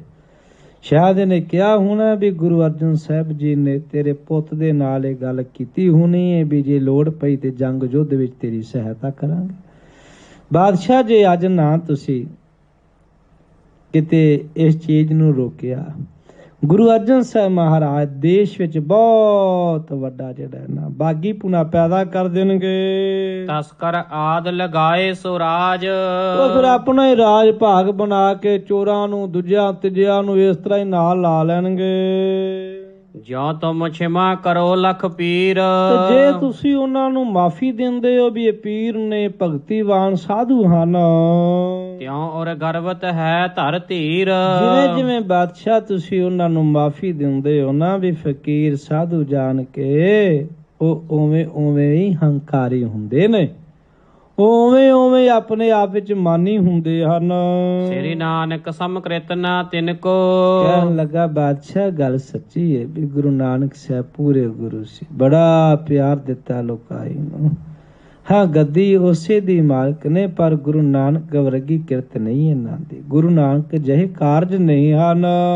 ਧਰਹਿ ਈਰਖਾ ਕਪਟੀ ਮਨ ਕੋ, ਮਹਾਰਾਜ ਦੇ ਖਿਲਾਫ ਜ਼ਹਿਰ ਉਗਲ ਰਿਹਾ ਹੈ ਵੀ ਗਰੀਬ ਨਵਾਜ ਦੇ ਮਨ ਵਿੱਚ ਇਹੋ ਜਿਹੇ ਵਿਕਾਰ ਹਨ। ਸੁਲਭੀ ਪਠਾਇਓ ਨਾ ਪਹੁੰਚਿਓ ਤਹਾਂ। ਕਹਿਣ ਲੱਗੇ ਮੈਂ ਸੁਲਭੀ ਖਾਨ ਨੂੰ ਭੇਜਿਆ ਸੀ, ਉਹ ਨਹੀਂ ਪਹੁੰਚਿਆ। ਹੁਣ ਗੁਰੂ ਤੱਕ ਕੌਣ ਪਹੁੰਚ ਸਕਦਾ ਦੱਸੋ, ਮਰਨਾ ਹੀ ਹੈ ਨਾ, ਹਨਾ। ਕਹਿਣ ਲੱਗੇ ਉਹ ਨਹੀਂ ਗਿਆ ਹੈ ਜੀ। ਇਸ ਪਿਛੈ ਔਰ ਗਰਬਿਓ ਮਹਾ। ਤੇ ਸੁਲਭੀ ਵੀ ਗਿਆ ਸੀ, ਉਹ ਵੀ ਰਸਤੇ 'ਚ ਮਰ ਗਿਆ। ਮਰਿਆ ਵੀ ਪੁੱਠੀ ਮੌਤ ਤੇ ਤੁਸੀਂ ਸੁਣਿਆ ਹੋਣਾ, ਉਹ ਆਵੇ ਵਿੱਚ ਸੜ ਕੇ ਮਰਿਆ। ਮੁਸਲਮਾਨਾਂ ਦਾ ਧਰਮ ਹੈ, ਜਿਹੜਾ ਸੜ ਕੇ ਮਰਦਾ ਹੈ ਉਹਨੂੰ ਕਹਿੰਦੇ ਨੇ ਪਤਤ ਹੋ ਗਿਆ, ਬੜੀ ਭੈੜੀ ਮੌਤ, ਮਰ ਗਿਆ ਜੀ। ਉਹ ਵੀ ਮਰ ਗਿਆ, ਉਹਦੇ ਪਿੱਛੋਂ ਇਹ ਜ਼ਿਆਦੇ ਹੰਕਾਰੀ ਹੋ ਗਏ। ਹਜ਼ਰਤ ਜੇ ਡਰ ਹੋਵੇ ਨਾ ਤੁਮਾਰਾ। ਬਾਦਸ਼ਾਹ ਗੱਲ ਇਹ ਆ ਵੀ ਜੇ ਤੁਹਾਡਾ ਡਰ ਨਾ ਰਿਹਾ ਗੁਰੂ ਅਰਜਨ ਸਾਹਿਬ ਜੀ ਨੂੰ, ਹੋਏ ਰਾਜ ਮਹਿ ਬਹੁਤ ਬੇਗਾਰਾ। ਇਹ ਰਾਜ ਭਾਗ ਤੁਹਾਡਾ ਉਖੜ ਜਾਏਗਾ। ਇੱਥੇ ਬਗਾਵਤਾਂ ਸ਼ੁਰੂ ਹੋਣਗੀਆਂ ਬਹੁਤ ਵੱਡੀਆਂ। ਇੱਥੇ ਕਹਿਣ ਲੱਗੇ ਫਿਰ ਮੁਹਿੰਮਾਂ ਚੱਲਣਗੀਆਂ, ਕਿਤੇ ਲੜਾਈਆਂ ਹੋਣਗੀਆਂ ਜੀ। ਕਿਤੇ ਆਦਿਕ ਪਾਪੀ ਬਹੁ ਕਹਿਓ। ਕਵੀ ਜੀ ਕਹਿੰਦੇ ਨੇ ਪਾਪੀ ਨੇ ਪਤਾ ਨਹੀਂ ਕਿੰਨਾ ਕੁ ਪਾਪ ਉਗਲਿਆ ਹੋਣਾ ਮੇਰੇ ਗੁਰੂ ਅਰਜਨ ਸਾਹਿਬ ਦੇ ਖਿਲਾਫ। ਬਹੁਤ ਨਿੰਦਿਆ ਭਰੇ ਸ਼ਬਦ ਕਹੇ। ਸਾਚ ਤੁਰਕ ਪਤ ਨੇ ਚਿਤ ਲਹਿਓ। ਬਾਦਸ਼ਾਹ ਫਿਰ ਚੁਗਲੇ। ਬਾਦਸ਼ਾਹ ਵਿੱਚ ਕਿਹੜਾ ਧਰਮ ਹੈ ਦੱਸ। ਬਹੁਤ ਇਕੱਲਾ ਜਦੋਂ ਗੱਲਬਾਤ ਹੁੰਦੀ ਹੈ ਨਾ, ਇਕੱਲਾ ਨਹੀਂ ਕਰਦਾ, ਨਾਲ ਜਿਹੜੇ ਅਹਿਲਕਾਰ ਹੁੰਦੇ ਰਹਿਣ ਵਾਲੇ ਨੇ ਉਹ ਹਾਮੀ ਭਰਦੇ ਨੇ। ਬਾਦਸ਼ਾਹ ਇਸ਼ਾਰਾ ਕਰਦਾ ਨਾ ਵੀ ਇਹ ਚੰਦੂ ਠੀਕ ਕਹਿ ਰਿਹਾ। ਤੁਸੀਂ ਵੇਖਿਆ ਹੋਣਾ ਬਾਦਸ਼ਾਹ ਦਾ ਤਖਤ ਤੇ ਬੈਠਾ ਹੁੰਦਾ ਤੇ ਨਾਲ ਵੱਡੀ ਸਾਰੀ ਲਾਈਨ ਲੱਗੀ ਹੁੰਦੀ ਵਜ਼ੀਰਾਂ ਦੀ, ਉਹ ਫਿਰ ਹਾਮੀ ਭਰਦੇ ਨੇ, ਹਾਂ ਜੀ ਜ਼ਰੂਰ ਜੋ ਕਹਿ ਰਿਹਾ ਸਹੀ ਕਹਿ ਰਿਹਾ, ਇਸ ਤਰ੍ਹਾਂ ਹੀ ਕਹਿ ਰਿਹਾ। ਫਿਰ ਜਿੰਨੇ ਵੀ ਨਾਲ ਬੈਠੇ ਹੁੰਦੇ ਜੋ ਸਾਰਿਆਂ ਨੇ ਕਿਹਾ ਵੀ ਸਹੀ ਕਹਿ ਰਿਹਾ, ਤੇ ਜਿਹਨੂੰ ਆਪਾਂ ਸਲਾਹਕਾਰ ਕਹਿੰਦੇ ਆ, ਕਿਸੇ ਮੰਤਰੀ ਦੇ 5-7 ਸਲਾਹਕਾਰ ਹੁੰਦੇ ਨੇ, ਪ੍ਰਧਾਨ ਮੰਤਰੀ ਦੇ, ਮੁੱਖ ਮੰਤਰੀ ਦੇ। ਜਦੋਂ 25-26 ਸਲਾਹਕਾਰ ਇੱਕੋ ਵਾਰੀ ਧੌਂ ਲਾਉਣ ਜੀ ਹਾਂ ਜੀ ਇਹ ਠੀਕ ਕਹਿ ਰਿਹਾ, ਤੇ ਫਿਰ ਕਹੇਗਾ ਨਾ ਠੀਕ ਹੈ। ਇਹ ਇਸ ਤਰੀਕੇ ਨਾਲ ਪੇਸ਼ ਹੁੰਦਾ ਸੀ, ਇਕੱਲਾ ਨਹੀਂ। ਇਹ ਲਾਗੂ ਅੱਜ ਵੀ ਸਿਧਾਂਤ ਆਪਣੇ ਤੇ ਹੁੰਦਾ ਹੈ। ਤੁਸੀਂ ਵੇਖਿਓ ਕਦੇ ਪੰਜਾਬ ਤੇ ਜਦੋਂ ਇੱਕ ਕਥਾਵਾਚਕ ਚੁੱਕੇਗਾ ਨਾ ਦਸਮ ਗ੍ਰੰਥ ਦੀ ਗੱਲ, ਤੇ ਜਿੰਨੇ ਬੈਠੇ ਨੇ ਸਾਰੇ ਪਿੱਛੇ ਇਸ ਤਰ੍ਹਾਂ ਹੀ ਬੋਲਣਗੇ। ਜਿਹੜੀ ਇੱਕ ਗੱਲ ਚੁੱਕ ਲਈ ਉਹ ਸਾਰਿਆਂ ਨੇ ਇੱਕੋ ਵਾਰੀ ਚੁੱਕੀ ਰੱਖਣੀ। ਕਦੀ ਵੇਖਿਓ, ਇਹ ਇਹਨਾਂ ਦਾ ਫਾਰਮੂਲਾ ਹੈ। ਜਿਸ ਚੀਜ਼ ਨੂੰ ਵੀ ਫੜਿਆ ਇਹਨਾਂ 35-40 ਨੇ ਇੱਕੋ ਵਾਰੀ ਫੜਨਾ, ਸਾਰੇ ਪਾਸੇ ਇੱਕੋ ਵਾਰੀ ਇੱਕੇ ਚੀਜ਼ ਨੂੰ ਇਹੋ ਜਿਹਾ ਪਾਉਣਾ ਕਿ ਸਾਰਿਆਂ ਦੇ ਕੰਨਾਂ ਵੀ ਆ ਵੀ ਉਹ ਸੁਣਨ ਵਾਲਾ ਵਿਚਾਰਾ ਹੁੰਦਾ ਉਹੋ ਜਿਹਾ, ਕਹਿੰਦਾ ਜੀ ਇੱਕ ਝੂਠਾ, ਦੋ ਝੂਠੇ, 35-40 ਤੇ ਨਹੀਂ ਝੂਠੇ ਹੋ ਸਕਦੇ। ਹੁਣ ਸੁਣਨ ਵਾਲੇ ਨਾ ਕਦੀ ਪੜ੍ਹਿਆ ਹੁੰਦਾ ਤੇ ਨਾ ਵਿਚਾਰੇ ਵਿੱਚ ਕੁਝ ਹੁੰਦਾ, ਮੱਥਾ ਟੇਕਣ ਜੋਗਾ ਹੁੰਦਾ। ਬਸ ਸ਼ਰਧਾ ਬਣਾਉਣੀ ਬੜੀ ਔਖੀ, ਤੋੜਨੀ ਤਾਂ ਮਿੰਟ ਦਾ ਕੰਮ ਹੁੰਦਾ। ਇਹਦੇ ਜ਼ਿੰਦਗੀਆਂ ਲੱਗ ਜਾਂਦੀਆਂ ਨੇ ਸ਼ਰਧਾ। ਅਸੀਂ ਟੁੱਟ ਜਾਂਦੇ ਆ। ਅਸੀਂ ਕਥਾ ਬੜਾ ਕੁਝ ਵੇਖਦਿਆਂ ਹੋਏ ਆ, ਅੱਖਾਂ ਨਾਲ ਵੇਖਦੇ ਆ। ਗੁਰੂ ਨਾਨਕ ਸਾਹਿਬ ਦਾ ਕਿੰਨਾ ਸੰਗ ਕੀਤਾ ਹੋਵੇਗਾ ਲਾਲੋ। ਅਮੂਲੇ ਖੱਤਰੀ ਨੇ, ਤੁਸੀਂ ਇਤਿਹਾਸ ਸੁਣਿਆ ਹਜ਼ੂਰ ਸਾਹਿਬ ਦਾ ਦਾਰ ਮਹਾਰਾਜ ਨਾਲ 5-7 ਸਾਲ ਰਿਹਾ। ਕਰਾਮਾਤਾਂ ਬੇਅੰਤ ਵੇਖੀਆਂ, ਅੱਖਾਂ ਮੀਚ ਕੇ ਦੇਸ਼ਾਂ ਦੀਆਂ ਉਡਾਰੀਆਂ ਕਰਦਾ ਰਿਹਾ, ਤੇ ਘਰੇ ਆ ਕੇ ਉਹੀ ਗੁਰੂ ਮਿਲਣ ਆਇਆ ਤੇ ਲੈ ਮਾੜੀ ਜੀ ਗੱਲ ਹੋਈ, ਬੀਬੀ ਕਰਕੇ ਉੱਥੇ ਲੁਕ ਗਿਆ। ਆਹ ਕੁਝ ਪੂਰੇ ਗੁਰੂਆਂ ਨਾਲ ਇੰਨਾ ਕੁਝ ਵੇਖ ਕੇ ਵੀ ਇੰਨੀ ਕੁ ਸ਼ਰਧਾ ਰਹਿੰਦੀ ਆ ਆਪਣੇ 'ਚ, ਮਿੰਟ 'ਚ ਟੁੱਟਣ ਵਾਲਿਆਂ ਤੇ ਜੇ 25-40 ਕਹਿਣ ਫੇਰ ਇਸ ਤਰ੍ਹਾਂ ਹੁੰਦਾ। ਕਹਿਣ ਲੱਗੇ ਬਾਦਸ਼ਾਹ ਨੇ ਜਦੋਂ ਫਿਰ ਇਹ ਗੱਲਾਂ ਸੁਣੀਆਂ, ਦੂਜਿਆਂ ਨੇ ਹਾਮੀਆਂ ਭਰੀਆਂ, ਬਾਦਸ਼ਾਹ ਫਿਰ ਮੰਨ ਗਿਆ ਵਾਕਿਆ ਵੀ ਗੁਰੂ ਅਰਜਨ ਸਾਹਿਬ ਵਿੱਚ ਇਹ ਸਾਰੇ ਜਿਹੜੇ ਨੇ ਕਹੇ ਹੋਏ ਔਗਣ ਹਨ। ਨਿਤ ਪ੍ਰਤ ਤਿਨ ਕੀ ਆਏ ਖਟਾਈ। ਤੇ ਬਾਦਸ਼ਾਹ ਕਹਿੰਦਾ ਵੀ ਰੋਜ਼ ਗੁਰੂ ਅਰਜਨ ਸਾਹਿਬ ਮਹਾਰਾਜ ਜੀ ਦੀਆਂ ਖਟਾਈ ਪੁਣੇ ਦੀਆਂ ਗੱਲਾਂ ਮੇਰੇ ਕੋਲ ਆਉਂਦੀਆਂ ਨੇ, ਕਿਉਂਕਿ ਨਾਲ ਦਿਆਂ ਨੂੰ ਬਾਏ ਚੰਦੂ ਮਾਇਆ ਦਿੱਤੀ ਰੱਖਦਾ ਸੀ ਵੀ ਗੁਰੂ ਅਰਜਨ ਸਾਹਿਬ ਦੇ ਖਿਲਾਫ ਕੋਈ ਨਾ ਕੋਈ ਰੋਜ਼ ਭਰੀ ਰੱਖਿਆ ਕਰੋ। ਬਾਦਸ਼ਾਹ ਨੂੰ ਭਰ ਕੇ ਇੰਨਾ ਹੀ ਭਰ ਦਿਓ ਕਿ ਫੁੱਟ ਪਵੇ ਆਪਣੇ ਆਪ। ਉਹ ਫੁੱਟਣ ਦਾ ਸਮਾਂ ਆ ਗਿਆ। ਕਹਿਣ ਲੱਗੇ ਗੁਰੂ ਅਰਜਨ ਸਾਹਿਬ ਮਹਾਰਾਜ ਦੀਆਂ ਬਾਦਸ਼ਾਹ ਜਾਂ ਕਹਿੰਦਾ ਮੇਰੇ ਕੋਲ ਰੋਜ਼ ਖੋਟ ਭਰੀਆਂ ਗੱਲਾਂ ਆਉਂਦੀਆਂ ਹਨ, ਮੈਂ ਆਪ ਲਾਉਨੇ ਕਛੂ ਜਨਾਈ। ਪਰ ਅੱਜ ਤੱਕ ਮੈਂ ਗੁਰੂ ਅਰਜਨ ਸਾਹਿਬ ਸੱਚੇ ਪਾਤਸ਼ਾਹ ਦੀ ਕਿਸੇ ਗੱਲ ਨੂੰ ਆਪਣੇ ਮਨ 'ਚ ਨਹੀਂ ਲਿਆਂਦਾ। ਤੁਸੀਂ ਸੁਣਾਏ ਹੋਵੋਗੇ ਵਜ਼ੀਰ ਖਾਨ ਦੀ, ਲਾਹੌਰ ਦਾ ਰਹਿਣ ਵਾਲਾ ਵਜ਼ੀਰ ਖਾਨ, ਉਹ ਵੀ ਇੱਕ ਅਹਿਲਕਾਰ ਵਜ਼ੀਰ ਹੈ। ਇਹ ਵੀ ਤੇ ਉਹ ਭਾਵਨਾ ਵਾਲਾ ਸੀ, ਉਹਦੇ ਪੇਟ ਨੂੰ ਜਲੋਧਰ ਸੀ। ਆਪ ਜੀ ਨੇ ਇਤਿਹਾਸ ਸੁਣਿਆ ਹੋਣਾ। ਧੰਨ ਬਾਬਾ ਬੁੱਢਾ ਸਾਹਿਬ ਜੀ ਨੇ ਠੀਕ ਕਰ ਦਿੱਤਾ ਤੇ ਗੁਰੂ ਅਰਜਨ ਸਾਹਿਬ ਦਾ ਸ਼ਰਧਾਲੂ ਬਣਿਆ। ਇਹ ਜਦੋਂ ਸਾਰੇ ਯਾਰ ਉਗਲ ਜਾਂਦੇ ਸੀ ਨਾ, ਉਹ ਫਿਰ ਮਿਲਦਾ ਹੁੰਦਾ ਸੀ ਬਾਦਸ਼ਾਹ ਨੂੰ। ਨਹੀਂ ਬਾਦਸ਼ਾਹ ਜੀ, ਗੁਰੂ ਅਰਜਨ ਸਾਹਿਬ ਪਾਤਸ਼ਾਹ ਰੱਬ ਨੇ ਇਹਨਾਂ ਦੇ ਸਾਰਿਆਂ ਦੇ ਫਿਰ ਪਾਣੀ ਫੇਰ ਜਾਂਦਾ ਸੀ। ਇਸ ਕਰਕੇ ਕਹਿਣ ਲੱਗਾ ਵੀ ਮੈਂ ਬੜੇ ਚਿਰ ਤੋਂ ਬਖਸ਼ਦਾ ਆਇਆ, ਸਤਿਕਾਰ ਕਰਦਾ ਆਇਆ ਹਾਂ। ਨਿਜ ਦੀਵਾਨ ਪਾਪੀ ਸੰਗ ਕਹਿਓ। ਤੇ ਕਹਿਣ ਲੱਗੇ ਆਪਣੇ ਪਾਪੀ ਦੀਵਾਨ ਚੰਦੂ ਨੂੰ ਅੱਜ ਕਹਿਣ ਲੱਗਾ ਕੇਤਕ ਡਨ ਉਚਤ ਹੈ ਤੈ ਲਹਿਓ। ਕਹਿਣ ਲੱਗਾ ਚੰਦੂ ਦੱਸ ਫਿਰ ਇਹ ਕੰਮ ਦਾ ਹਰਜਾਨਾ ਕਿੰਨਾ ਕੁ ਭਰੀਏ? ਮੇਰੇ ਪੁੱਤ ਨੂੰ ਰੱਖਿਆ, ਰੋਟੀ ਪਾਣੀ ਖਵਾਇਆ, ਮਾਇਆ ਦਿੱਤੀ, ਤੇ ਗੁਰੂ ਅਰਜਨ ਦੇਵ ਨੂੰ ਹਰਜਾਨਾ ਕਿੰਨਾ ਲਾਈਏ? ਜੇ ਤਕ ਦੇਹ ਲਿਖੋ ਪਰਵਾਨਾ।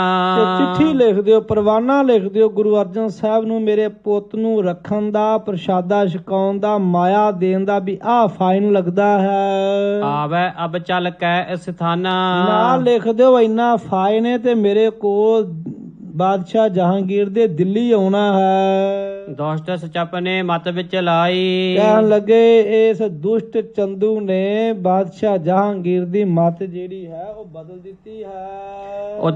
ਉਚਤਾਨ ਚਿਤ ਸਕਲ ਬਿਸਰਾਈ। ਜਿਹੜੀ ਯੋਗ ਗੱਲ ਸੀ ਉਹ ਸਾਰੀਆਂ ਭੁੱਲ ਗਈਆਂ। ਜਿਨ ਕੀ ਕਰਤ ਸਤਤ ਲੱਖ ਪੀਰ। ਇਹ ਜਹਾਂਗੀਰ ਜਿਸ ਗੁਰੂ ਅਰਜਨ ਦੇਵ ਜੀ ਦੀ ਮਹਿਮਾ ਪੀਰ ਗੈਰ ਗੰਭੀਰ ਗੁਰੂ ਜਾਣ ਕੇ ਵਡਿਆਈਆਂ ਕਰਦਾ ਸੀ, ਅੱਜ ਉਹ ਭੁੱਲ ਗਿਆ ਹੈ। ਡੰਡ ਚਾਹੈ ਮੂਰਖ ਤਿਨ ਤੀਰ। ਕਵੀ ਜੀ ਕਹਿੰਦੇ ਨੇ ਮੂਰਖ ਉਸੇ ਗੁਰੂ ਨੂੰ ਜਿੰਦੀਆਂ ਵਡਿਆਈਆਂ ਕਰਦਾ ਹੈ, ਅੱਜ ਡੰਡ ਦੇਣਾ ਚਾਹੁੰਦਾ ਹੈ। ਧਨ ਦੋਏ ਲੱਖ ਦੀਜੀ ਹੈ ਆਏ। ਆਗਿਆ ਦੇ ਦਿੱਤੀ, ਪਰਵਾਨਾ ਲਿਖ ਦਿੱਤਾ, 2 ਲੱਖ ਹਰਜਾਨਾ ਮਹਾਰਾਜ ਨੂੰ, ਜਿਹਨੂੰ ਤੁਸੀਂ ਇੱਥੋਂ ਦੀ ਭਾਸ਼ਾ ਚ ਫਾਈਨ ਕਹੋਗੇ, ਮਹਾਰਾਜ ਨੂੰ ਪਾਇਆ ਹੈ। ਤੁਮਨੇ ਕੀਨ ਸ ਬਾਤ ਬਜਾਏ। ਤੁਸਾਂ ਨੇ ਬਹੁਤ ਗਲਤ ਕੀਤਾ ਹੈ। ਸਹਜਾਦਾ ਜੋ ਹਮਹੁ ਨਕਾਰਿਓ। ਵੀ ਬਾਦਸ਼ਾਹ ਨੇ ਪਰਵਾਨਾ ਲਿਖਿਆ ਜਿਹੜੇ ਸ਼ਹਿਜ਼ਾਦੇ ਨੂੰ ਅਸੀਂ ਘਰੋਂ ਕੱਢਿਆ ਹੈ। ਰਿਪ ਸਮਾਨ ਔਰ ਮਹਿ ਨਿਰਧਾਰਿਓ। ਉਹ ਮੇਰਾ ਦੁਸ਼ਮਣ ਸੀ ਜਿਹਨੂੰ ਮੈਂ ਘਰੋਂ ਕੱਢਿਆ। ਟਿਕਣ ਦਿਓ ਨਹਿ ਨਿਕਟ ਸੋ ਕਾਹੂ। ਇਸ ਕਰਕੇ ਉਹਨੂੰ ਕਿਤੇ ਵੀ ਟਿਕਣ ਨਹੀਂ ਦੇਣਾ। ਤੁਮ ਧਨ ਦੀਨ ਸਰਾਖੋ ਪਾਹੂ। ਅਸੀਂ ਹੁਕਮ ਭੇਜਿਆ ਸੀ ਕਿਸੇ ਨੇ ਕੋਲ ਨਹੀਂ ਰੱਖਣਾ ਉਹਨੂੰ, ਪਰ ਤੁਸਾਂ ਨੇ ਰੱਖਿਆ ਵੀ ਤੇ ਧਨ ਵੀ ਦਿੱਤਾ। ਆਇਸ ਜਹਾਂਗੀਰ ਕੀ ਲੈ ਕੇ। ਇਸ ਕਰਕੇ ਬਾਦਸ਼ਾਹ ਜਹਾਂਗੀਰ ਦੀ ਆਗਿਆ ਲੈ ਕੇ ਚੰਦੂ ਦੁਸ਼ਟ ਲਿਖਿਓ ਵਿਦ ਕਹਿ ਕੇ। ਚੰਦੂ ਦੁਸ਼ਟ ਨੇ ਪਰਵਾਨਾ ਲਿਖ ਦਿੱਤਾ ਗੁਰੂ ਅਰਜਨ ਸਾਹਿਬ ਦੇ 2 ਲੱਖ ਰੁਪਇਆ ਤੇ ਹੋਰ ਵੀ ਇੱਥੇ ਆ ਕੇ ਦੇਖ ਕੇ ਜਾਓ। ਸਮਾਂ ਸੰਪੂਰਨ, ਬਾਕੀ ਪ੍ਰਸੰਗ ਕੱਲ ਨੂੰ ਸਰਵਣ ਕਰਾਂਗੇ। ਧੰਨ ਗੁਰੂ ਗ੍ਰੰਥ ਸਾਹਿਬ ਜੀ, ਮਾਤਾ ਜੀ ਦਾ, ਸੰਗਤਾਂ ਦਾ, ਮਹਾਂਪੁਰਖਾਂ ਦਾ ਧੰਨਵਾਦ। ਬਖਸ਼ਿਸ਼ ਕਰਿਓ ਸ਼ਬਦ ਸਾਰੇ ਤੁਹਾਡੇ ਤੇ ਮਹਾਂਪੁਰਖਾਂ ਦੇ। ਇਸੇ ਤਰ੍ਹਾਂ ਦਇਆ ਕਰਨੀ, ਮੈਂ ਤੇ ਇੱਕ ਬੈਠਾ ਹੋਇਆ ਦਿੰਦਾ ਹੀ ਹਾਂ। ਦਇਆ ਕਰਕੇ ਭਾਵਨਾ ਸ਼ਰਧਾ ਦੇ ਦਾਤਾ ਆਪ ਜੀ ਨੇ ਬਖਸ਼ਣੇ। ਗੁਰੂ ਸੰਗਤਾਂ ਦੀ, ਪੁਰਖਾਂ ਦੀ ਭਾਵਨਾ ਨਾਲ ਸੇਵਾ ਕਰ ਸਕਾਂ। ਆਖਿਰਲੀਆਂ ਪੰਕਤੀਆਂ ਪੜ੍ਹ ਕੇ ਆਪਾਂ ਸਮਾਪਤੀ ਕਰਦੇ ਹਾਂ ਜੀ। ਆਇਸ ਜਹਾਂਗੀਰ ਕੀ ਲੈ ਕੇ। ਚੰਦੂ ਦੁਸ਼ਟ ਲਿਖਿਓ ਵਿਦ ਕਹਿ ਕੇ। ਆਇਸ ਜਹਾਂਗੀਰ ਕੀ ਲੈ ਕੇ। ਚੰਦੂ ਦੁਸ਼ਟ ਲਿਖਿਓ ਵਿਦ ਕਹਿ ਕੇ। ਵਾਹਿਗੁਰੂ ਜੀ ਕਾ ਖਾਲਸਾ, ਵਾਹਿਗੁਰੂ ਜੀ ਕੀ ਫਤਿਹ। ਹੇ ਅਚੁੱਤ ਹੈ ਪਾਰ ਬ੍ਰਹਮ, ਆਪਨਸੀ ਅਗਨਾਸ। ਹੇ ਪੂਰਨ ਹੈ ਸਰਬ ਮੈਂ, ਦੁਖ ਭੰਜਨ ਗੁਣ ਤਾਸ। ਹੇ ਸੰਗੀ ਹੈ ਨਿਰੰਕਾਰ।